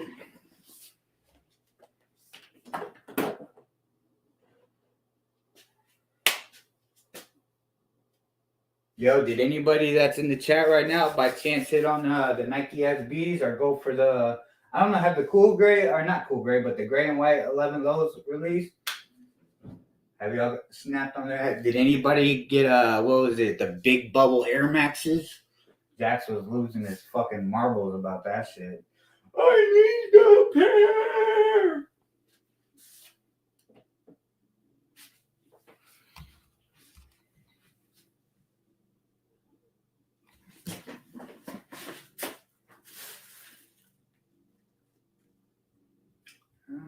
It's looking good. Like, bro, what is it?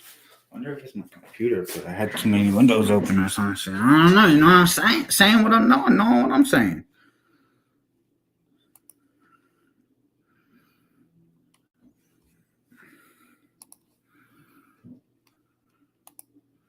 Knoxville got the big bubbles. You fuck with them? They comfy? Now, Knox, are they more comfy than the regular bubble, or is this the big bubble for visual aspects and not technology of the shoe? Nice, Knobster, nice.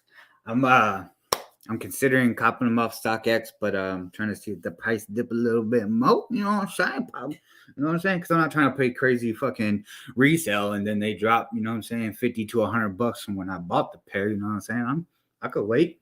You know what I'm saying? We watched sneakers come out and they just tanked.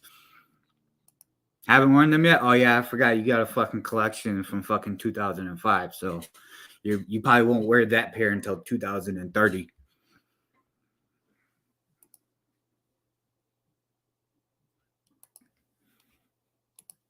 Oh, yeah. Let's get into it. All right, y'all. We're going to react to Charleston White speaking out against Fresh and Fit and essentially talking bad about them. Now, if y'all don't know, Fresh and Fit have been critiqued by a gentleman by the name of YouTube name MTR, Mediocre Tutorials and Reviews. And when he critiqued them on things that they had allowed Charleston White to say on their podcast, a lot of people, from what MTR is claiming, a lot of his subscribers had unsubscribed because he had went against what they are like that, not go against, but he critiqued them on not, you know, holding Charleston White accountable for speaking about how he used to grape women and put crack in the cigarettes and all this other shit. Like, they kind of just let that shit fly, but they then again allow, you know, they go at women and they go like super hard on women, but don't keep the same energy for men. And as y'all gonna see, Charleston White, he clings on to that narrative. Now, I want to set the tone. When it comes to Charleston White, he gets out of a lot of these situations because he claims to be a character or a comedian. So he feels like, or he thinks, and when he says that, oh, you can't hold me to this. I'm just entertaining the people. But like, bruh, like, you keep saying that, but you're saying you own up to being a rapist, and your face looks serious as fuck, and you say it like at least 4 to 5 times in this exact video. So it's like, yo, at what point do we take these people serious when it comes to YouTube? Like, you're an activist in Texas communities. You're doing this and that. You meet with FBI agents to, you know, speak out against gangs and all this other stuff. So it's like, yo, it's crazy that the police, I don't know if the police will support him going forward, but it's crazy to know that, like, and Charleston White has explained this in videos of he goes and meets with federal agents to be an activist in the community, whether it's in Texas or wherever it may be. And they listen to him. They get advice from him. They take his point of view into consideration when or interacting or, you know, experiencing situations in these streets. And so it's kind of crazy that, like, he's out here saying, yeah, it's like, what you going to do about it? There's nothing you could do. Like, and he knows that there's a statute of limitation in America. So essentially he can't be tried for these great cases that he speaks on because it's been past the statute of limitations. So, you know, it's just crazy that, like, someone like that could be that close to working with federal agents and police to give them advice on how to go about interacting in their communities. Like, bro, like, what's going on here, doc? But with that being said, I'll shut up. Let's get into it. From their position, mashing, bashing, and thrashing on the young population of the lady. They're not going to go get the one with degrees to really pick their brain that's been married. Your response to me was to my manager. I only paid him the first time because it was a gesture. Say, homie, I wouldn't have dared sat on your podcast if you didn't pay me. I think you is weenies when it comes to women and men. It's some of the most flawed men, males from America that's standing before a camera. Guys, listen to me. I'm in my fledgling stage of my YouTube career. You guys refer to me as an OG, but still, I got so many things to learn. And one of the things that I am learning is the risk of collaborating. Now, with everything being said, a lot has happened in this week. Y'all understand a certain type of a situation that happened none too long ago with your boy MTR, and as well as with Fresh and Fit. Fresh and Fit did a video with Charleston White. Abba Preach, about a month or so later, released a video speaking specifically about allowing a self-proclaimed rapist in Charleston White onto the Fresh and Fit podcast, and then Fresh and Fit didn't check him at certain comments, in which Albert and Preach said, well, how can you hold modern women accountable but not hold him accountable or hold a man accountable just as much? Within that, I did a live stream breakdown. I released 2 videos in order to try to understand who's right, who's wrong. Did Abba and Preach take something out of context? Does Charleston White have the ability, based off of his background, to do the things that he was saying? Within that, I lost a ton of subscribers that were diehard Fresh and Fit. Oh, it was a net positive of him being on the podcast. Shut up, MTR. Unsubscribe. Well, in a vicious yet hilarious turn of events, your boy Charleston White no longer likes Fresh and Fit. Let's hear from his words. Why? But listen, can somebody tag Fresh and Fit? I don't like them. I don't like Fresh and Fit. Them niggas invited me back on their podcast. Let me just say this. Them niggas some suckers. Yeah, Fresh and Fit, they some suckers and they some marks. They ain't got no woman that'll cook them breakfast. They ain't got no woman that'll cook them breakfast. Let me just tell you something. I think Passport Bros. I think the Passport Bros, I think those are suckers. You got to go out the country to go get abroad. You a sucker. Them ain't nothing but down low homosexual men that play footsies with each other. Man, it's a bullshit ass thing right here. Okay, it's stand like that. Man, why stand like that? Yeah. Now, real quick, give y'all a little context. If you don't know what the term Passport Bros is, it's men that are wanting to leave America to go to other countries to find a wife because they don't like how women in America act today, as far as the modern woman, bad bitches, city girl, we out here in the streets, like shit like that. So they leave abroad and go find a wife. Yeah, let's get into it. Yeah. So listen, I want to tell Fresh and Fit. So listen, this is what these niggas said. Now they paid me. The first podcast they paid me. They invite me to come back on the second podcast, but them niggas don't want to pay me. They told me it was a gesture. So let me tell Fresh and Fit this. Nigga, fuck you, bitch ass nigga. I think the light skin is a sucker. I think the dark skin is a punk. Yeah, I don't think them niggas can get no kind of pussy, baby. Nah, them niggas some more. You see how they talk to women? Now, when I got on the show, I put some macking down. I showed you niggas how to mac to the young bros. Did y'all notice when I was on them niggas show, them little hoes listen to everything I said? Them niggas were beating up on the bitches. Now, real quick, let me pause the track real quick. When I did the original reaction to 4 to 5 hours of their live stream, that's one of the things that I said is that Charleston White has an entrance fee, right? I heard it was about $10,000. So I suspected that they paid him $10,000 to come back, and obviously he is tight. And for some reason, he's mad at the Passport Bros. I don't know. Let's just keep on listening. Them niggas, some niggas that couldn't get no pussy in school. Now look at them. They beating up on the girls because they in a better position. Now, only the strong can show compassion for the weak. You niggas don't show no compassion for them young girls. And I notice y'all pick on girls just left their mamas and daddies' house. You niggas don't go get no women.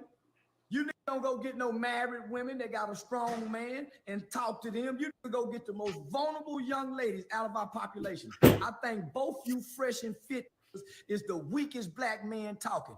The Andrew Tate nigga, he a goddamn rapist. Now, baby, the Andrew Tate. Hold up. What he say? He just accusing someone of being a rapist. That's like the pot calling the kettle black. Like, what's going on here, dog? Like, bruh. That's one thing I want to point out in this video. Just peep the irony of Charleston White going at these guys and trying to clown them on whatever little roast or jokes he says. But essentially, he's talking about himself as well. Oh, excuse me, y'all. So I just want to, keep an eye out on that and watch the irony of his statements and his jokes against those guys, because essentially he's exactly what he's sitting here acting like he's clowning. Like, bro, you're essentially talking about yourself. Like, you talking about them abusing and shit women. There's a video of you saying that you are okay with women being abused and women being raped. Like, bro, what you talking about, dog? Like, and this is what I'm saying. There's a lot of people that fuck with Charleston White and they let that shit slide. They let those kind of comments slide because they're there to be entertained. And one thing as a viewer, you have a lot of power within your hands, and as far as how further this content creator goes or this person goes within on social media, because essentially you viewing it, whether you're donating or viewing it, you are supporting them and they're gonna eventually get paid. Like, if a person is monetized and you're viewing their shit and you're kind of laughing and not really caring because you just want to be entertained to get some giggles out real quick, you whether you realize or not, you are supporting that person because they're getting paid off of your viewership. So that's why I think as a people we should, be aware of that and move smart and not give certain people that satisfaction as far as getting paid from your viewership. Like, I just, so a lot, and like I said, a lot of people support him, and that's why he can talk the way he talks and get up here and, not feel like he needs to, address anything or anything. He does it for shock value, and he knows that there's people out there that are just going to watch his shit just to watch it. And it's like, bruh, you're supporting that.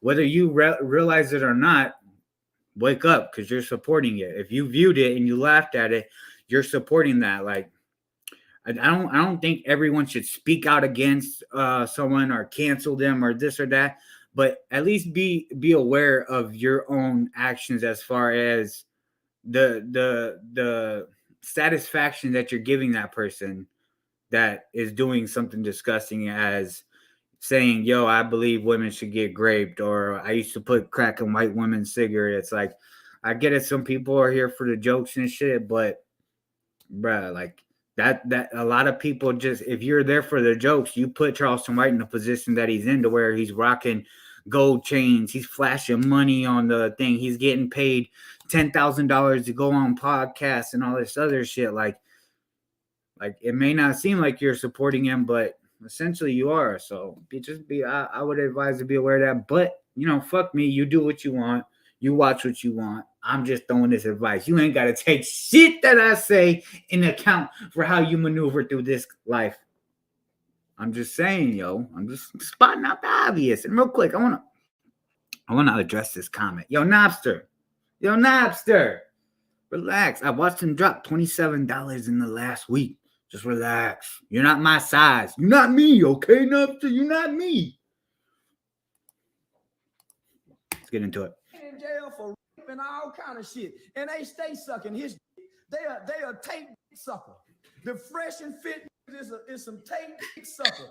Now them don't know how to handle no hoe, and they ain't never picked on no bitch. See, I done picked before, baby. You hear me? And I ain't never had to slap a hoe.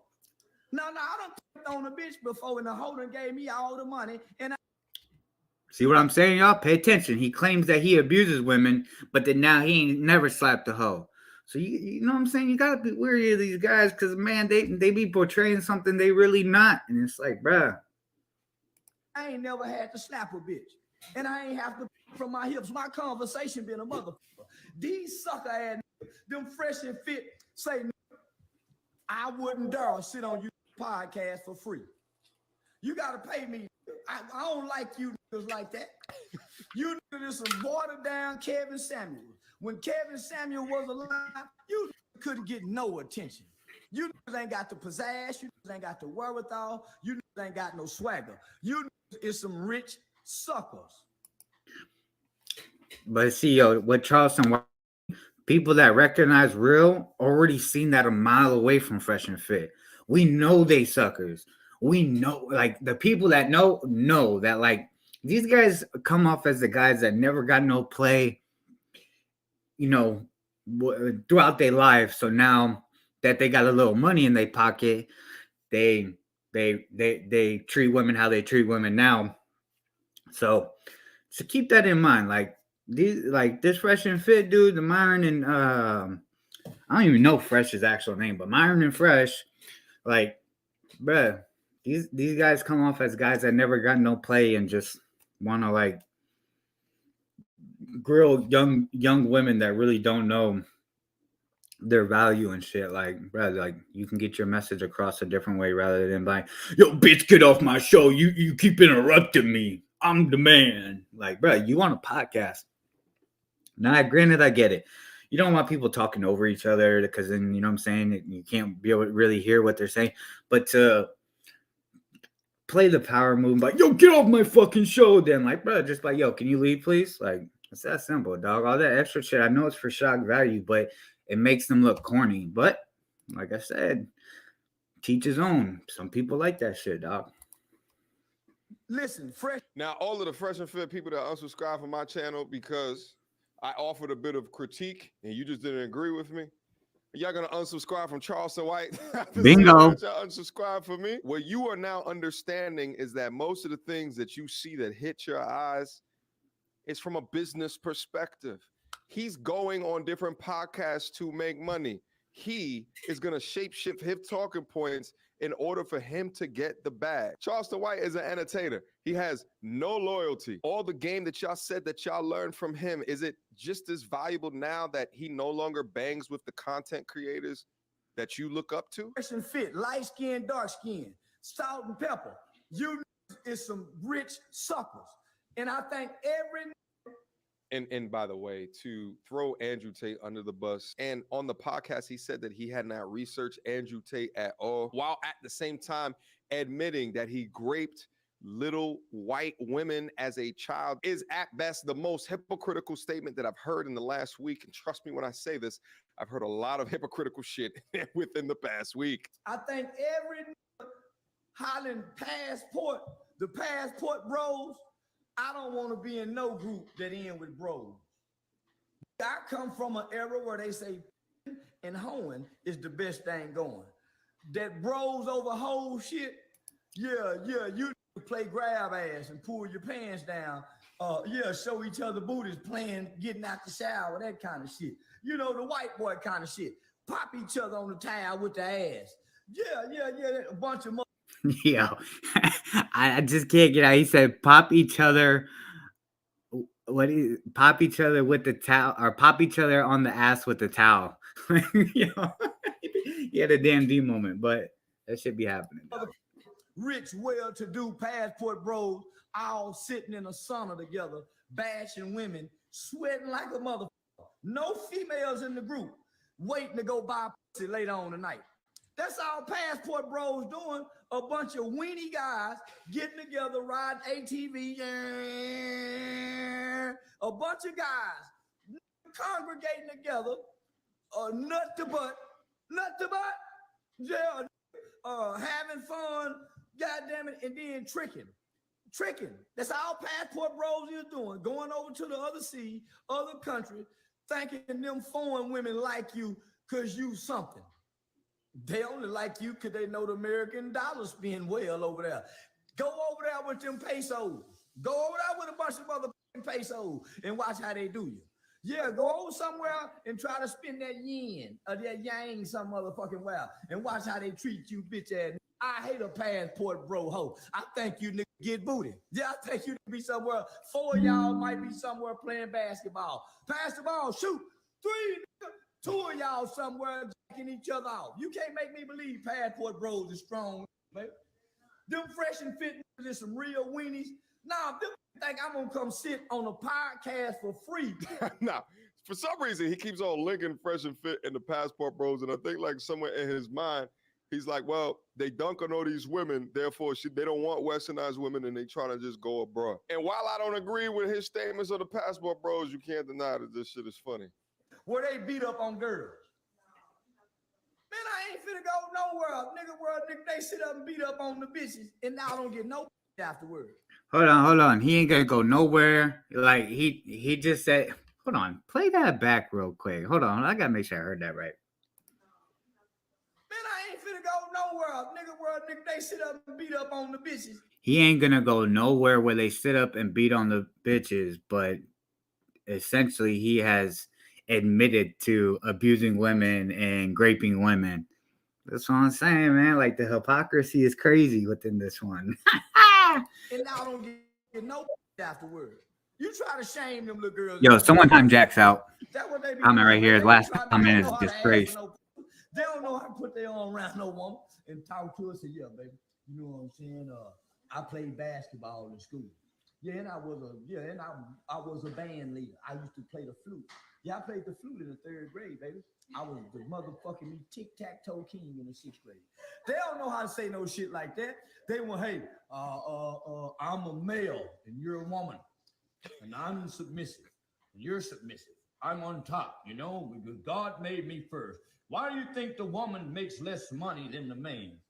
I want some pussy. I don't give a damn about what no woman. Man, fuck all that shit. Yeah. And fella, if now I ain't got no law. Mind you, I guarantee Charleston White has paid the bitch that's in the background laughing, you know, agreeing to what he's saying. I guarantee you he's paid her to even get time to be around him. Because, you know, dudes like this, they got to pay for that shit. And I don't give a fuck what anyone says. Like, bruh. Like, come on, dog. Like, we know the game. No loyalty to an industry nigga. No, he's got no loyalty. And in fact, he's a rotten to the core piece of shit. He is. This is all for the money. All of the people who came over and unsubscribed to my channel, who put all of their faith.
God damn, I thought they clapped me.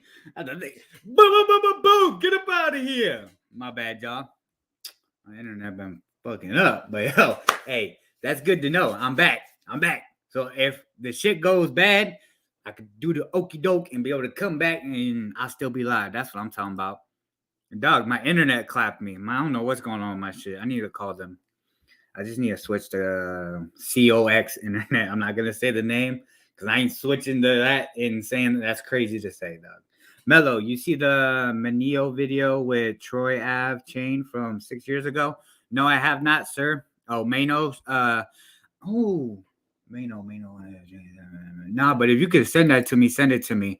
I wanted to make a video about the whole Troy Ave situation, but man, it's just with him and 6ix9ine, I don't see the. I get it; it brings in views, but like I just don't see the value of talking about these weirdos. Like and Mano had explained it perfectly in regards to Troy Ave. Troy Ave was pushing that gangster line for a long time. Was saying he's in the streets, he believes in the code, he's a thug, this and that. And now that his homie got and Mano also talked about I'm gonna have to cut this out and chop it up. But anyways, we'll get into it real quick. Mano was on a podcast and he spoke about how Troy Ave and them what dudes were the ones that came into the club. The aggressors, they came up there looking for Taxstone like on that type of time, and then it goes bad for him, and now he want to play victim and take the stand. Like, bruh, to me that's some corny shit. But that's what these people do. They want to portray a lifestyle. They want to act like they're this big and badass dude in the streets pushing weight. You know what I'm saying? I got the flyest Beamer or the flyest Bentley. And then when shit hits the fan, they want to be like, well, what about him? Or what about Bobby and Ricky? What about Paul? What about this guy? Like, bruh, fuck out of here with that corny ass shit, dog. Like, take that shit on the chin. Pause. Like, whatever. If you out there running the streets doing that type of shit, and then you sit there and pull a bitch move and start pointing at other people, asking, why is this happening? But it's not happening to them, bro. You a buster. You a cornball. Fuck out of here, dog. I'm gonna have to put my editing skills together on this one, but it's all good, y'all. That's what we here for. You sent 2 DMs? All right, I'll make sure I peep that out. My bad, dog. If you sent it a while ago, my bad again, because I've been off social media. I only be on YouTube and shit like that. A content researcher is what I'm gonna be. There we go. Let's get back into this. You believe that because he taught you something, but this is how he actually feels about you. And the crazy shit is that unless he was not this honest, you would never know. So you have to ask yourself, how many have been put in front of you from a content creator's perspective that at the end of the day talked like he did, but were not honest and kept it going? Technically, you can call him a grifter. If anything, all y'all use the terminology grifter and shit like that. This motherfucker will grift for 5 figures, for sure. This is the exact definition. Let's keep going. I'm loyal to my people. For one of them is a mixed breed. The other one is an African. They not my kind. I'm only loyal to my kind, huh, baby? I'm only loyal to my kind. How do you know your kind? By their actions. My kind of don't jump down on bitches and they got a bunch of money. My kind. His kind of people don't jump down on bitches because they got a ton of money. But there's video of this man saying that he believes in abusing women. He's abused women. He's raped women. He's put crack in women's cigarettes, white women specifically. And now you over here trying to point the finger at Fresh and Fit, like, dog, like, bro, the hypocrisy is just crazy, dog. Like, I don't see how people respect him, fuck with Charleston White, or go to his shows or whatever the hell he hosts. Like, I don't see it. I don't see the value in it. Kind of bitches, my kind of niggas from their position will reach down and pull the sisters up. Did you see me on their podcast? Now I told him myself, say bitch ass nigga, I'm insulted. I told my manager, listen, tell them niggas, for one, I'm insulted. I feel disrespected. The little black motherfucker go send my manager say, well, we only paid him the first time because that's a gesture. Looks like it cuts off. So that's it, dog. That's what we got. So Charleston White did that live, and he just recently did one within the last couple of hours, and he bashes some people, and he does the old pointing the finger. Oh, like they've been charged with rape, they've been accused of rape, but me, I'm a known rapist, and you going to accept it? Like, bro, what the fuck is you on, dog? Like, it's honestly crazy, like, that people even fuck with this dude. Like, we seen people get taken off of YouTube for less, and this fool but I guess he's not on YouTube, so he can't be taken off. He's only doing IG lives. He don't go on YouTube and post videos or nothing like that. I don't think, not that I've seen, but but he does a lot. I've seen it, like a lot of his videos come from IG lives because they have the chat and then the little heart shit going up right here and whatnot. But yeah, here's the one where he you know, kind of takes honor in being a known rapist and throws Kobe under the bus and a couple other people. They say you're calling me a so what? I got away with it. Who cares? I don't. I keep getting a request.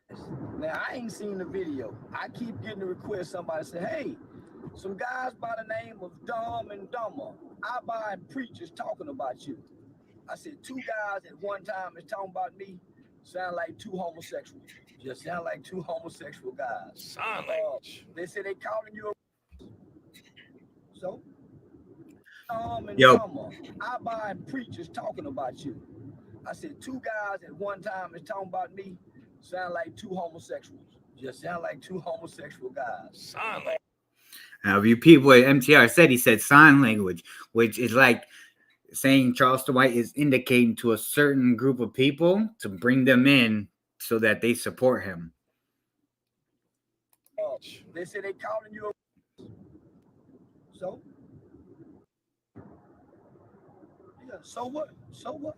Who gives a damn? Only white women. All right, so I didn't realize this, but in this video, whenever you hear a bleep, like him, like you see his lips move, but you don't hear nothing, it's him saying the word grape. I brag about raping as a kid when I was a little bitty boy. So what? It don't stop me from selling tickets. I still got a fan base. Kobe Bryant was a rapist. Yeah, Kobe Bryant was a rapist. Niggas don't nobody give a damn about no motherfucker. Shit, I done went too goddamn far, y'all. Shit. Yeah, I done went too far. I got to turn around. Yeah, niggas, don't nobody care about a Facts He out. went Be more too far. I thought salute. he was talking about his comments, but no, he just means on the road.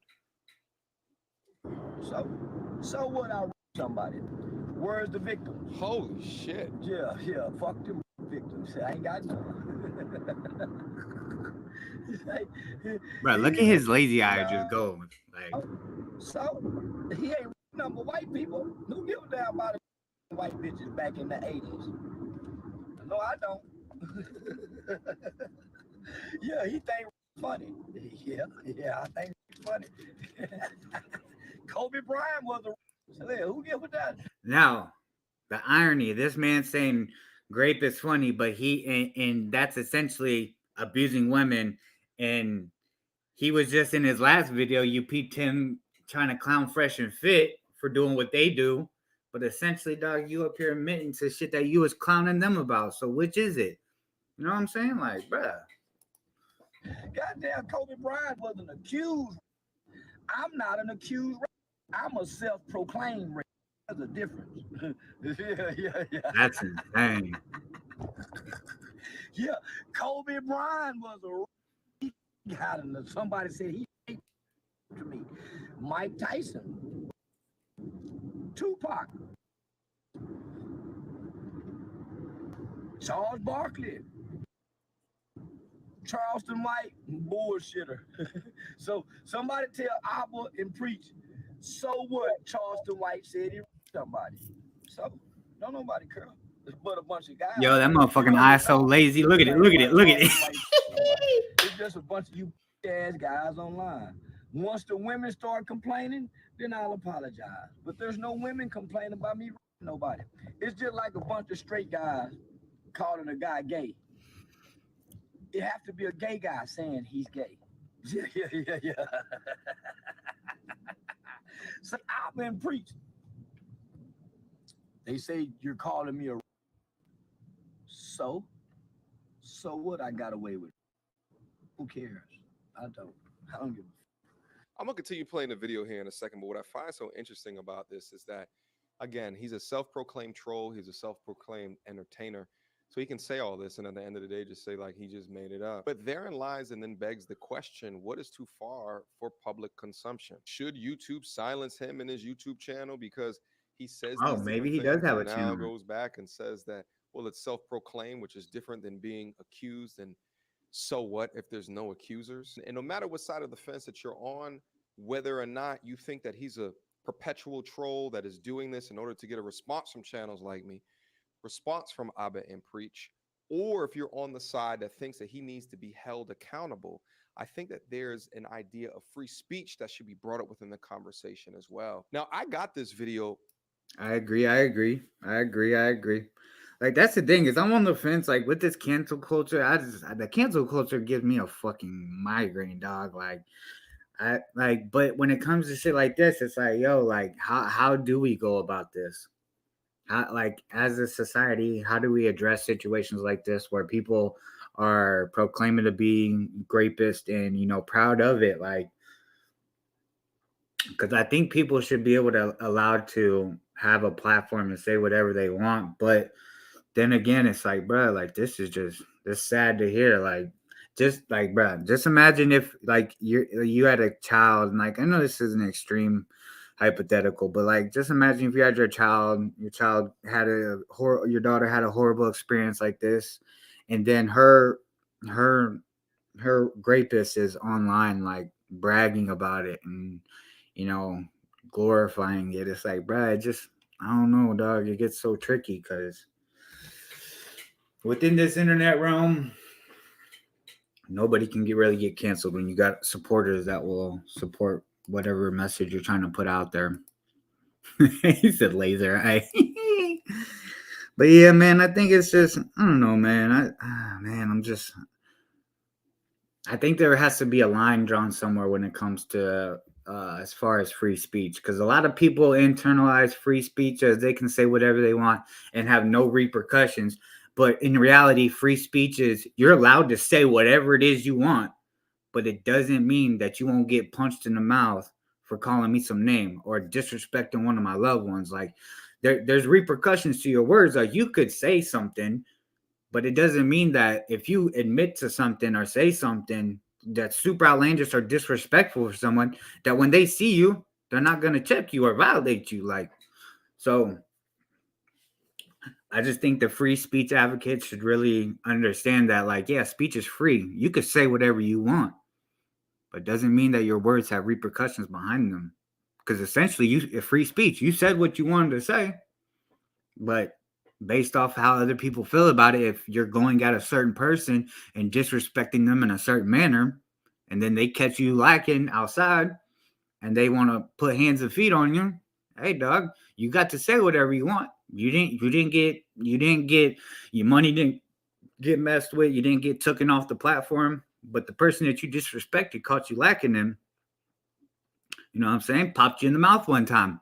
So that's my advice to all the free speechers out there. You can say whatever you want, but the people you disrespecting doesn't mean they're not going to violate you. On YouTube, and you have an Andrew Tate that was removed from this platform, who never said anything as ridiculous or salacious as this, and also got locked up for damn near 3 months based off of allegations and no charges. And you have this clown who's still on the platform, who's just able to say these things. Now, I'm not a proponent of cancel culture. I'm not a proponent of taking people's platforms away, but therein lies and begs the question of fairness. Not one motherfucking bit. Will I rap again? I don't know. Some hoes like to be. Yeah, until I've been preached, I might rap again. Yeah, you talking about it. When I rap.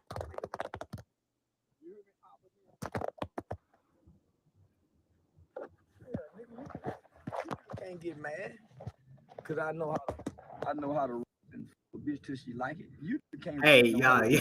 And some of y'all gonna people are about to say, but isn't it kind of funny that we know someone that's done similar lives like this in the vehicle? You know what I'm saying? Doing lives, talking shit, driving. All right, I'm done. Always make her like it.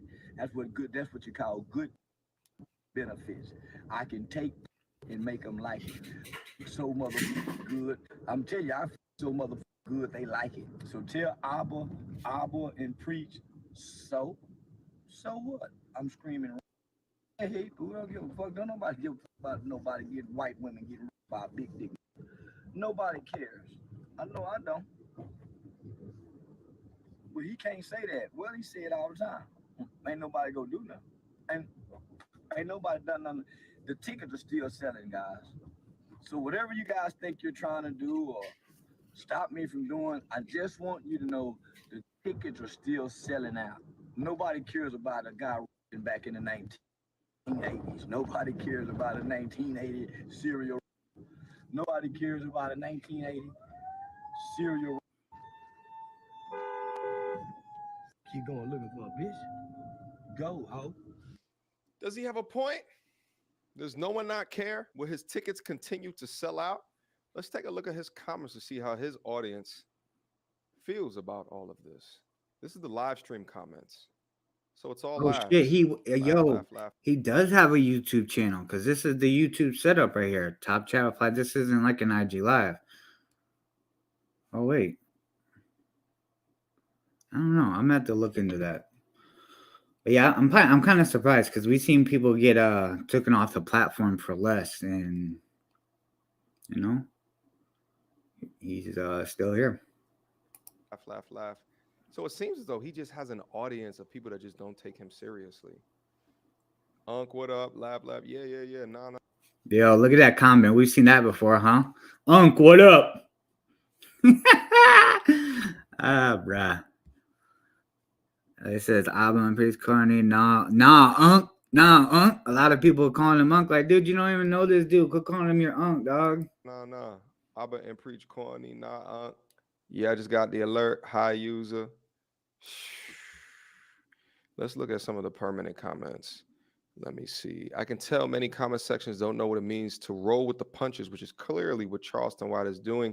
Since you want to throw allegations, these comments are weird and this man is whack. Will I grape again? I don't know.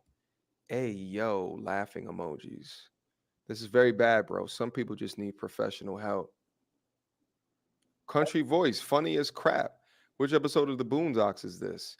This is why blacks get no respect. This guy admitting to grape 1,000 times, and you blacks in the comment section, full support. Well, when your cousin does this to your daughter, remember, you support it.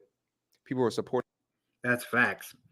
And, you know, like I've been saying majority of this live stream, like, you know, as people, we may not realize, but like, even say if you don't throw the content or I don't even want to put him as a content creator, but say you don't throw the person any money and you just comment in support of that person.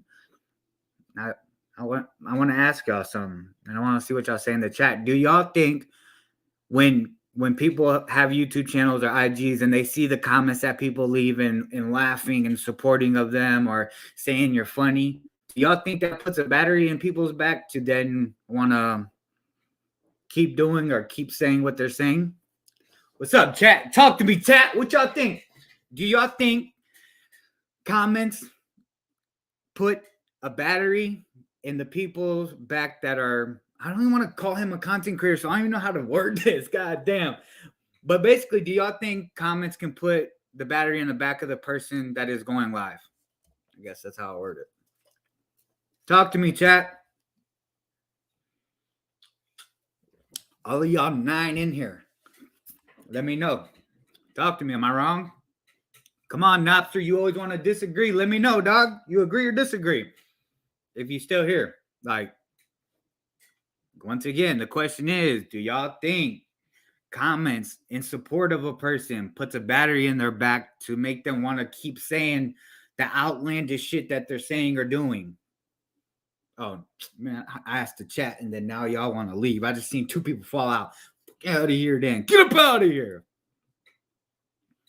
Absolutely. It's a symbiotic relationship. Content creators need us, and we need them. That's a fact. That's a fact. What's up, Ego? Make sure you hit that like button, Ego. I appreciate you stopping by, Ego. Punk ass. Doing laundry. Well, I'm glad you're still here, Napster. I appreciate you while you out there doing laundry. You're in support of your boy. Let's get back to it. Since don't nobody in the chat else want to reply, you know what I'm saying? But it's all good. Just remember, when there's 50 and 100 of y'all in here and I can't read your comments, don't be getting mad. I try to ask y'all. I say, yo, come on, drop a comment, interact. But you don't want to do it. Nope. No, I'm just kidding. Supporting this guy are effed in the head, and this guy's needs treatment and remove that head.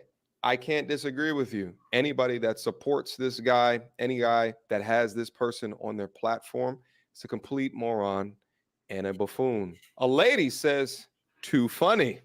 Like Trey Mason, next comment. Hold on, let me push it down. Yo, is that LaShawn Terry? No, I'm just kidding.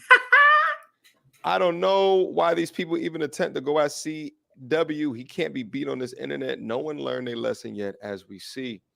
Yeah, fact of the matter is that as a comedian, as an entertainer, as long as you have a platform, you can always fall back in the idea that it's just for jokes. It's just for the troll.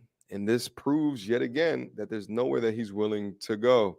The crazy-ish is that this is the same guy that is a community activist that helps out the youth, just readily admit stuff like this, brazenly and unabashedly, unapologetically. What's crazy to me is all of the dudes that came down into my comment section readily supporting this disgusting shit.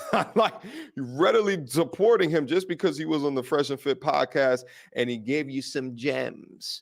Oh, he gave me some gems. Therefore, he's the guy that I want to follow and be able to live. Bruh, the only people that should be saying any grown man gave them gems on this YouTube shit gotta be like at least 20 and under. Cause if you're 25 and up, 26, whatever, 30 and up, and you're saying another grown man taught you something, but then they say outlandish shit like that, like, bruh, respectfully, you're a lost soul and you should find something to help you get on a path and understand your purpose and, you know what I'm saying, within this life. Like, that's just super crazy. Like, oh, yo, he's dropping gems. He teach me all kinds of shit, dropping gems. But then he portrays an image of being a self-proclaimed rapist. Like, what are you learning from these people on this platform, dog? Like, shit, it's crazy. Yeah, people do love to fuck shit. People do love to fuck shit so much they'll compromise their moral compass for it, which is if you ask me, sad, because I'm not compromising my morals for entertainment, respectfully. We've seen entertainment, we've seen comedians, we've seen whatever it is that entertained you in the past life be gone and never heard about again. So, you know, like, history repeats itself. Like, I'm pretty sure there's some content creators on this platform, YouTube, that we will not see in 5 to 6 years, 7 years. They'll be completely wiped away. They won't even be on this shit. They'll just be living their normal lives somewhere in bumfuck Wyoming. Like, just keep that in mind when you put all your morals and values within someone to expect that they're gonna guide you and drop gems for you. Like, bruh, be a free thinker. And that's a lot of things. Like, I see a lot of these red pill supporters basically like follow these guys and essentially emulate them. So it's like, where is the authenticity in that? Like, well, what is going on? There's no organic growth in your human life because you have you essentially are a bot, as Sneeko would say. You're a bot. You listen to the system. You listen to the matrix. Well, wouldn't it make you a bot to follow a man that you don't even know? Like, you may, like, I get it. Sneeko met Andrew Tate once or twice, but in the earlier live, y'all seen where Sneeko was speaking out against certain shit that Tristan and Andrew Tate were saying, and then now 12 months later, he's basically what he clowned them about, he's doing now. So it's like, bro, like, the red pill community, this is what, you know, there's shit that cripples and makes the feminist movement just crumble, fall apart, and know that it's not what it looks like it stands for. And then now the red pill community, who speaks out against the feminist movement, is now essentially having the same fate as them. You guys are having people up here that are fucking up the actual message that people like MTR or Abba and Preach try to get across to, you know, young and impressionable men, as far as, yo, don't like invest all your time and beliefs in one person. Like, you know what I'm saying? Get out, touch some grass, find yourself.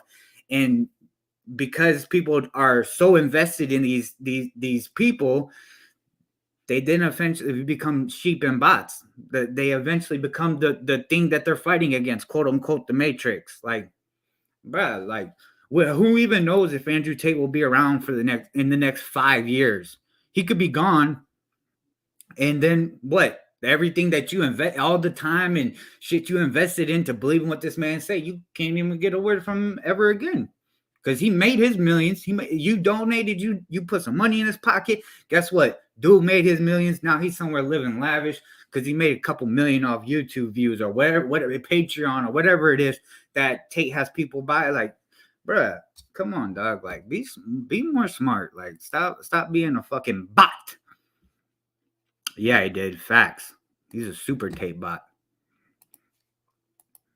Why you guys were quiet as shit on that last video when he disavowed Fresh and Fit, and I bet for damn sure you're gonna be quiet on this video as well. But if anything, I'd love to hear you guys speak up about this. Like, how could you still glorify? How could you still like this guy? How could you still glorify this guy? Like, yeah, he's funny and everything, but at the same time, what if that was your daughter? What if that was your sister? But I guess it's all good because he's a master troll, right? Yeah. Somebody tell Albin preach. I don't give a damn about none of that mother shit. He a so he don't give a fuck about no. Kobe Bryant was a they cried like a motherfucker. Kobe Bryant died. We celebrate Donald Trump accused of loan between Charleston White. Charleston White have never been accused. See, that's what separates me from all the motherfuckers hollering about here. Charleston White have never been accused.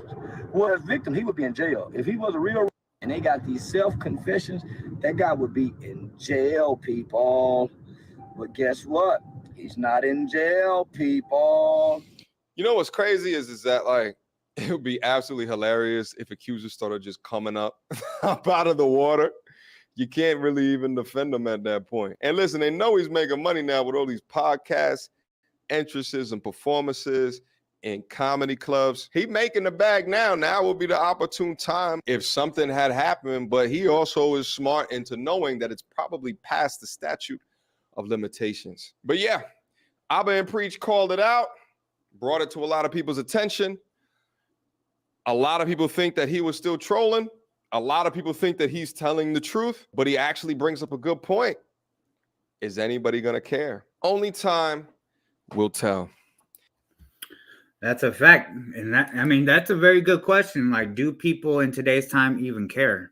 Like, and you know what? Another thing is, like, Charleston White set himself up for people to come out of the woodworks and accuse him of raping them and shit. Like, bro, like, I just don't understand it. Like, how do you, like, you set yourself up for this shit? So essentially, I can't feel bad for someone that's in this situation being accused of raping a woman when they've been on platforms vocalized and profound that they're a rapist. So it's like, bro, like, you sit there and push that narrative and you don't expect some of these nasty assholes to come up out of the fucking woodworks and fucking accuse you of shit. Like, bro, I wouldn't even feel bad for him.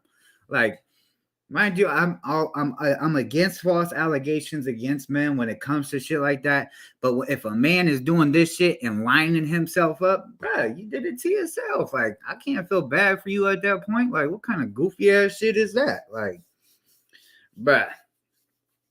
People do and say the weirdest shit. Like, I don't understand it, but you know, it's not for me to understand. It's for me to learn from, essentially, because that's what life's about. What's the saying? A smart person learns from their own mistakes, and a wise man learns from others' mistakes. You know what I'm saying? Also, I just dropped a little gem for y'all. Just dropped a little gem. Fuck out of here, dog. I'm just here to bring awareness to shit that's being said or done on the internet. You know what I'm saying? And then chop it up in my videos and put it up. You know what I'm saying? If you fuck with it, you fuck with it. If not, cool. I ain't tripping. You know what I'm saying? I do this shit for fun. Let's see real quick. Let me see. Sal Beemore sent me something. I want to see if it's not too crazy long. So I don't know if y'all know about Troy Ave. This will probably be the last topic, and then I'm gonna get up out of here. But yeah, y'all know about that guy Troy Ave. He went to a nightclub and shot at Tax Stone and killed, and Tax Stone's people shot back.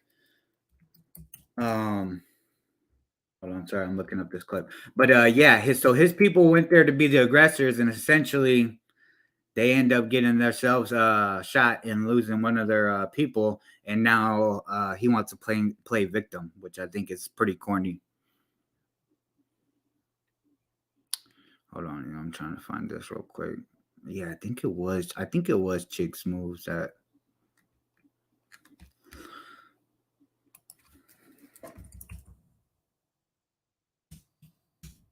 All right. Yo, I appreciate everybody that's still here and been here from the jump. Yo, y'all is true supporters, and I appreciate y'all for real.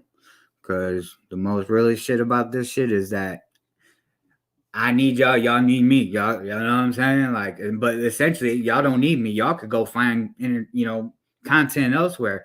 I need y'all. You know what I'm saying? So I appreciate y'all staying around, kicking it, and supporting your boy. It means a lot. All right, let's see. I'm trying to find this clip that I saw on Mano speaking on it, and it was just a fast clip. Ooh, I think I found it. I swear I saw it on Chicks Move shit. I swear that's where I saw it.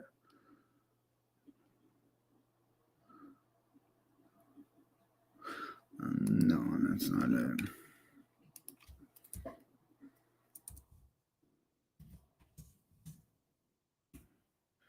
Sorry, yo, South Beemore, if you're still in the building, dog, I'm gonna get to the clip you sent me. I just kind of want to give the people context as to, this whole victim role that Troy Ave is playing, and Mano was there, and he gives some insight on, how it, how it actually happened and went down. But damn,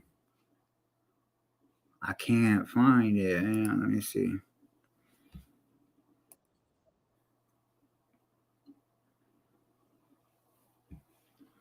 Bruh, I need to save this shit when I come across it on YouTube, so I'm not fucking up here having dead air time.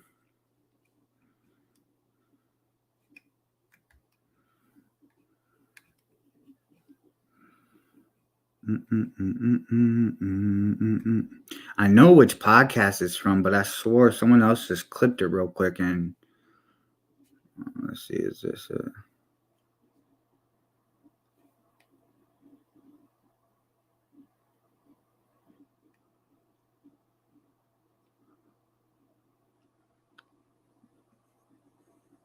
God damn, dog, why can't I find it? Oh, I might just say fuck it, because I could probably look for it on a different window. But here is the video of Mano doing something with Troy Ave in his piece or some shit. Let's get into it, y'all. Oh shit, this ain't no music video, is it? Hold on, y'all. Oh, wait, hold on. Oh fuck, I just closed that window too, but I think this is it. Let's see.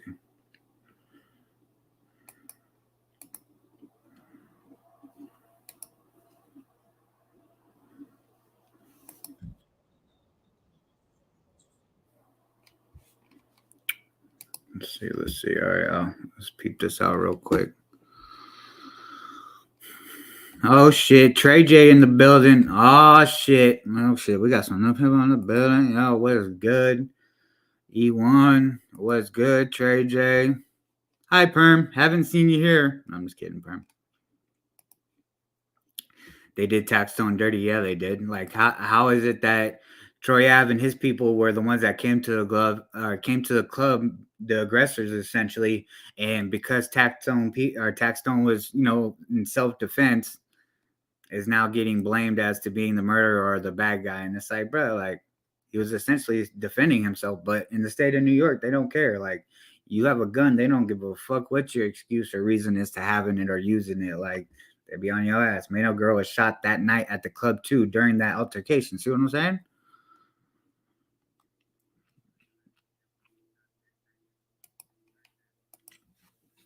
Mano ain't shit either. Took Troy Ave chain, but he didn't retaliate for clapping his short. Ah, shit. See, I don't even know about all that. I haven't peeped this whole Mano situation. Let me see. Oh, here's a shorter version of it. I just don't want to fucking react to a 30-minute clip.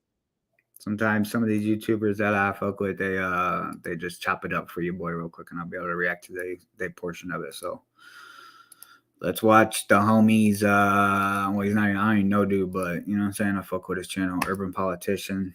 Let's see what he talking about. Listen, Troy Ave, you're a very funny guy, man. You always been funny. You always amused me. I always thought that you was comical. I never took you serious. I never thought. Listen, Troy Ave, you're. Oh shit, my bad. You never was nobody. So I say all that to say, not to put you down, but to say money. You talking about shit, I missed it. I never took you serious. I never thought. I never believed. We never believed you. The only person that ever thought that you was important was you, brother. You never was nobody. So I say all that to say, not to put you down, but to say money. You talking about this jury and all that, brother. You should never talk money and jury, please, because I bought something for you that I've been holding. I've been keeping it on ice for a long time. You know, I'm gonna show you what it is. I've been holding this because I figured at some point that I would have to put you back in your place. And it's cold. Show ya, brother. We kept it on real ice. Kept it on. Yeah. The thing is this.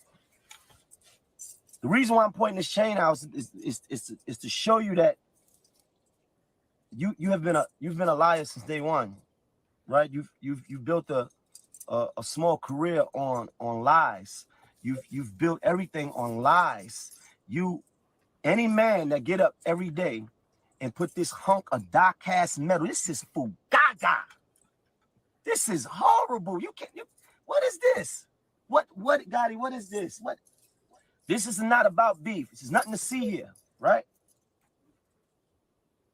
This is about accountability.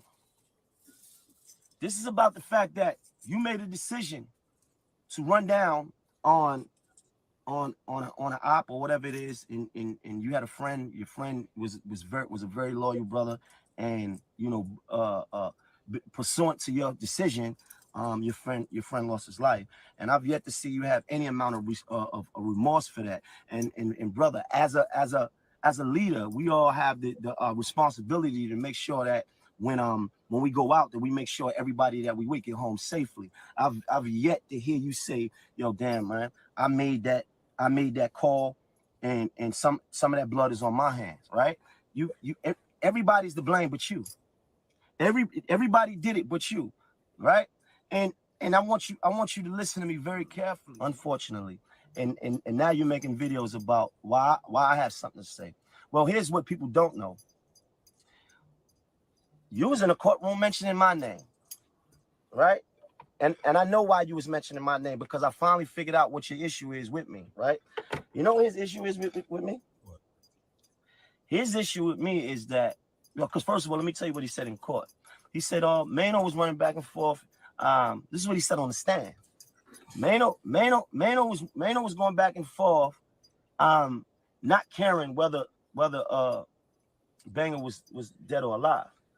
And I understand why you said that, because when you came out the room, and you was like, somebody help me pick him up. I had told Rick, nah, don't lift him up, don't lift him up. And I think that he took that as if I was like, nigga, but I wasn't. And I know he never really been in no real shit before, but any nigga that really been in some gunplay, I understand this though. When somebody get hit, you don't move them, right? You don't move them because you don't know where you hit at. And let's be real, we 4 flights up. Where you gonna take him down the steps? So I understand, you know what I mean? But rest in peace to him. I never had no problem with Banger.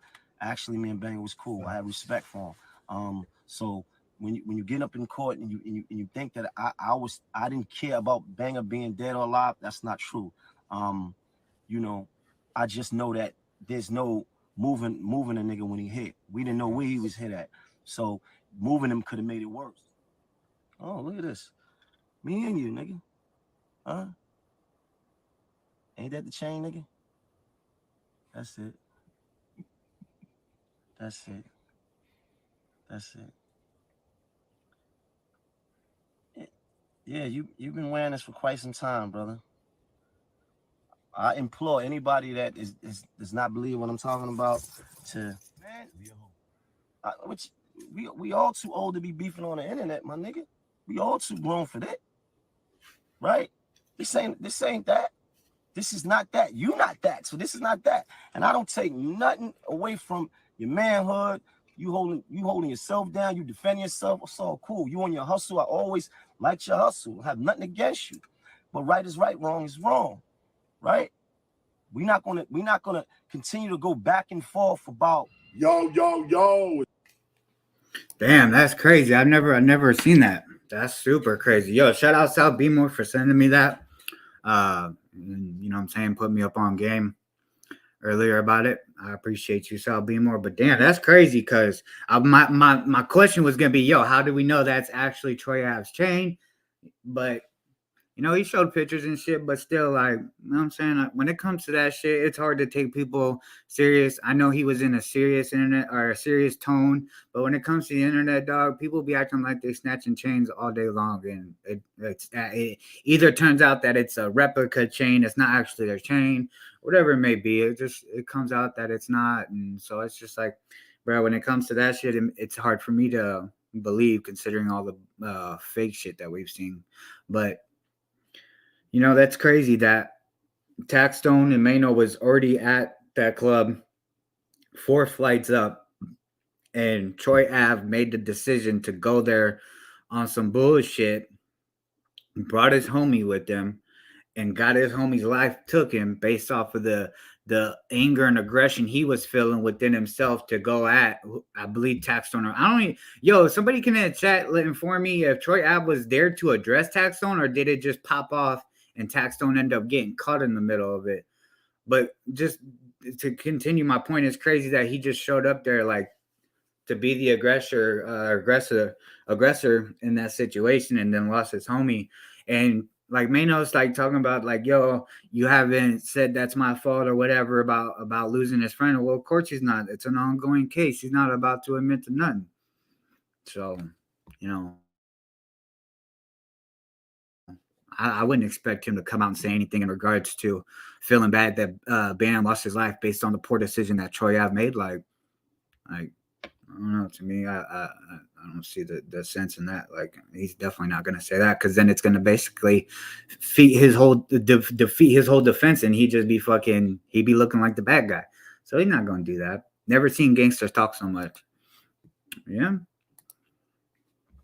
It sucks, but hip hop events need paramedics on site the same way they be having police on site. Yeah, dog. Like that's a good point. They definitely should have a couple ambulances around the corner on the side of the venue. YouTube/national. My brain is hurting. National and I don't even know what that means, Perm. You just use the word I don't even know. It could have been holding on to a fake chain. That's what I'm saying. Like, bruh, at this point in time, I can't put it past anybody that they would possibly just go buy a fake chain that's gonna replicate said person's. Because as you see, he was pulling up photos. So it's like, bruh, I don't know. That whole like claiming you took a chain, dog, to me, that shit is not a good way to taunt. I mean, it may be a way to taunt someone, but it's not a good way to, go at someone and think that people are gonna support you in that manner. I don't know. I don't watch this crap. Just here to support Mel. Woo woo. That's what I'm talking about, Napster. Salutes. I appreciate it. National Enquirer was fake news media. Oh, see, I didn't know. I usually put me up on game because I didn't know nothing about that shit. Apparently, Taxstone was there first, and Troy Ave and his crew showed up later. As soon as Troy Ave saw Taxstone, he sent Banger over to snuff him. Then things went downhill. Okay, so maybe Troy Ave didn't know Taxstone was there. He just happened to show up coincidentally on the same night, and shit went left. But it's like, bruh, for you to assert the fight, or bring the fight to someone and then lose a homie and then get up on the stand and play victim. That's some cornball shit. And then, you know, one thing Troy Ave did to like pull on the heartstrings of people that are like kind of not really fucking with the whole like, oh, you got to abide by the street code. He went with the term, the streets are a myth. So some people agreed with him in that aspect, but not realizing that he's only saying that to bring y'all in to side with him, to agree with him. And it's like, bro, with Troy Ave, we don't need you to tell us that. Like, people that was in the streets and are out, you know what I'm saying, witness and experience firsthand shit, they don't need you to tell them that. Like, the street code been gone, like, long gone, like that. I don't even know if maybe a street code existed before I fucking was born, but bro, ever since I was running the street, that street code been long gone. Motherfuckers was snitching, motherfuckers was robbing their own homies. Like, bro, there was no street code. People were getting lined up by homies that they, you know what I'm saying, that were nerds and geeks. Like, bro, that street code shit been gone. Troy Ave had to play the victim role because he sued the event. Yeah, see, that's what I'm saying. Like, Troy Ave, like, bro, like, I wonder if Troy Ave gave any money to his mom, you know, Bam's mom or his people's, because if you played the victim this whole way and didn't give no money to them, that's pretty corny. Granted, money will not heal the pain of a lost one, but if you're gonna do all this suing shit and portray this victim on social media, dog, you better be giving some of that money to that man's family. Like, but you know, and that's another like tricky scenario. Like, you know, people get paid for like their trauma, or, you know what I'm saying, when they experience something or lose a loved one to some bullshit, and they, you know, they get paid a large lump sum, but it's like, bro, does that money even heal? Does that money even make you feel any better? Like, granted, it could pay your bills and you may not need to worry about that, but you know, that depression is fucking real, dog. It fucking have you, you know, go get a crib, you got a large amount of money, you start dibbling in drugs, and then next thing you know, you fucking spiraling out of control. And, you know, because, like, let's be honest, a lot of people have a vice that they go to when shit like that happens, when they lose a loved one. They lean on it as a crutch, and it's like, bro, I just,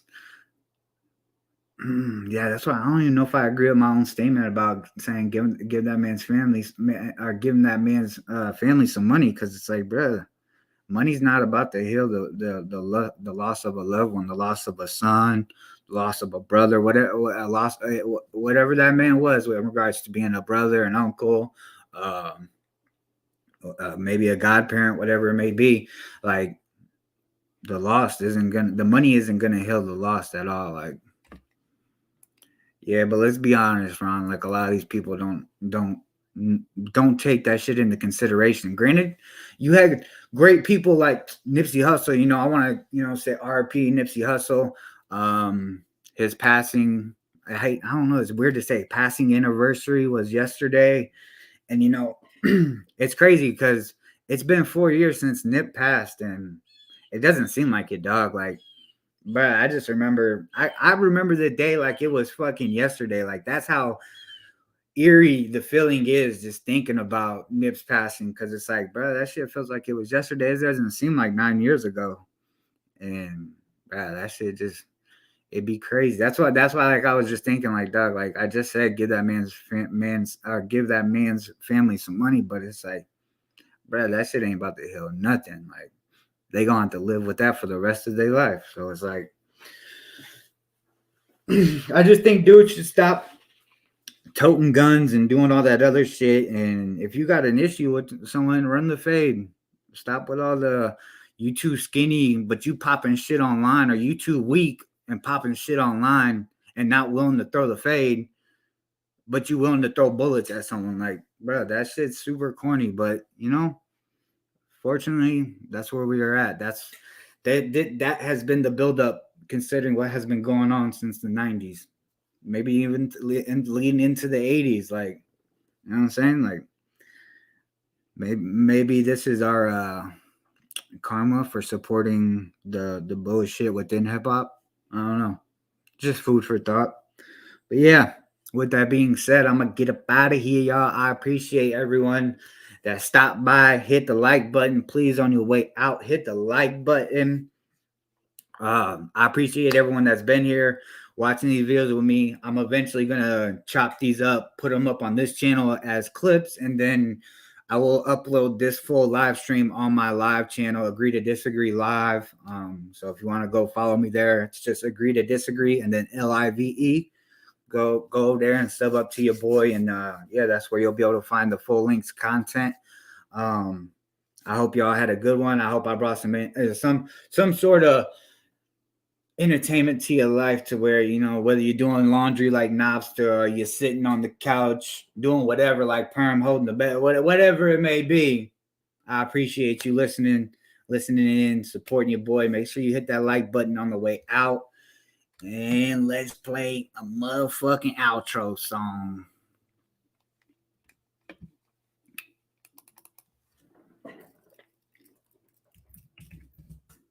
I need to have my cousin make me a little outro beat.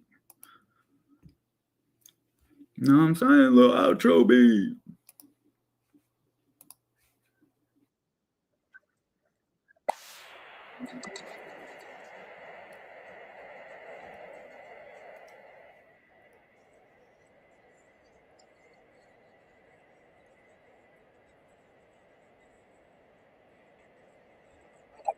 I ain't the picture perfect type, but I'm making it up. You say you want a bad flip it, I can't get enough. I'm rich and number when I'm with you, I'm bitter as fuck. Forbidden fruit on apple juice, can I sip on the cup? Mix it with some 1942 and I'm beating you up. Girl, you chosen, fuck it up when you bust wide open. It's the ocean, I'm just imposing. Yeah, make sure y'all drop them feathers in the chat on the way out. I appreciate all of y'all. I love y'all. That you give it to me and just me only. Yeah, girl, you chosen. Fuck it up when you bust wide open. It's the ocean, I'm just imposing. That you give it to me and just me only. Girl, you chosen. Sound is NDA, no, you can't bring no phones in. We walk in and they're like, what's all that commotion? No, he can't step or put in here if we don't know him. Treat you special, girl, I hit you with the roses. Can't stand your boyfriend, he too controlling. You get along better with me. Fuck it up when you bust wide open. Girl, you chosen. Fuck it up when you bust wide open. It's the ocean, I'm just imposing. That you give it to me and just me only. Yeah, girl, you chosen. Fuck it up when you bust wide open. It's the ocean, I'm just imposing. That you give it to me and just me only. Yeah, I fuck with her. Yeah, brand new rollie got you frozen. 2 more shots, got that pussy wide open. Said she wanna go another round, don't provoke him. Shorty up and down on the pole like she voting. I like when you talk that shit to me. Bitches ain't nothing new, but you know how to do it to me. Ass up, face down, we can make a little movie. I'm the rapper, you the groupie, got it wetter than jacuzzi. She love me like Lucy. I'm a dog like Snoopy.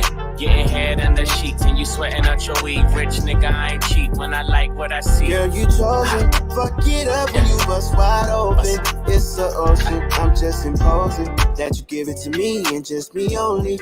Yeah, girl, you chosen. Fuck it up when you bust wide open. It's the ocean, I'm just imposing. That you give it to me and just me only. All right, y'all. We about to get up out of here. Salutes to Blast. He's a great artist. If y'all don't know, go check him out. He's got some good shit. And also, I wanted to play Wally the Sensei, but I didn't know what song to play. If y'all want to hear some good West Coast music, check out Wally the Sensei. He's got some good shit as well. I'm out of here, y'all. Peace.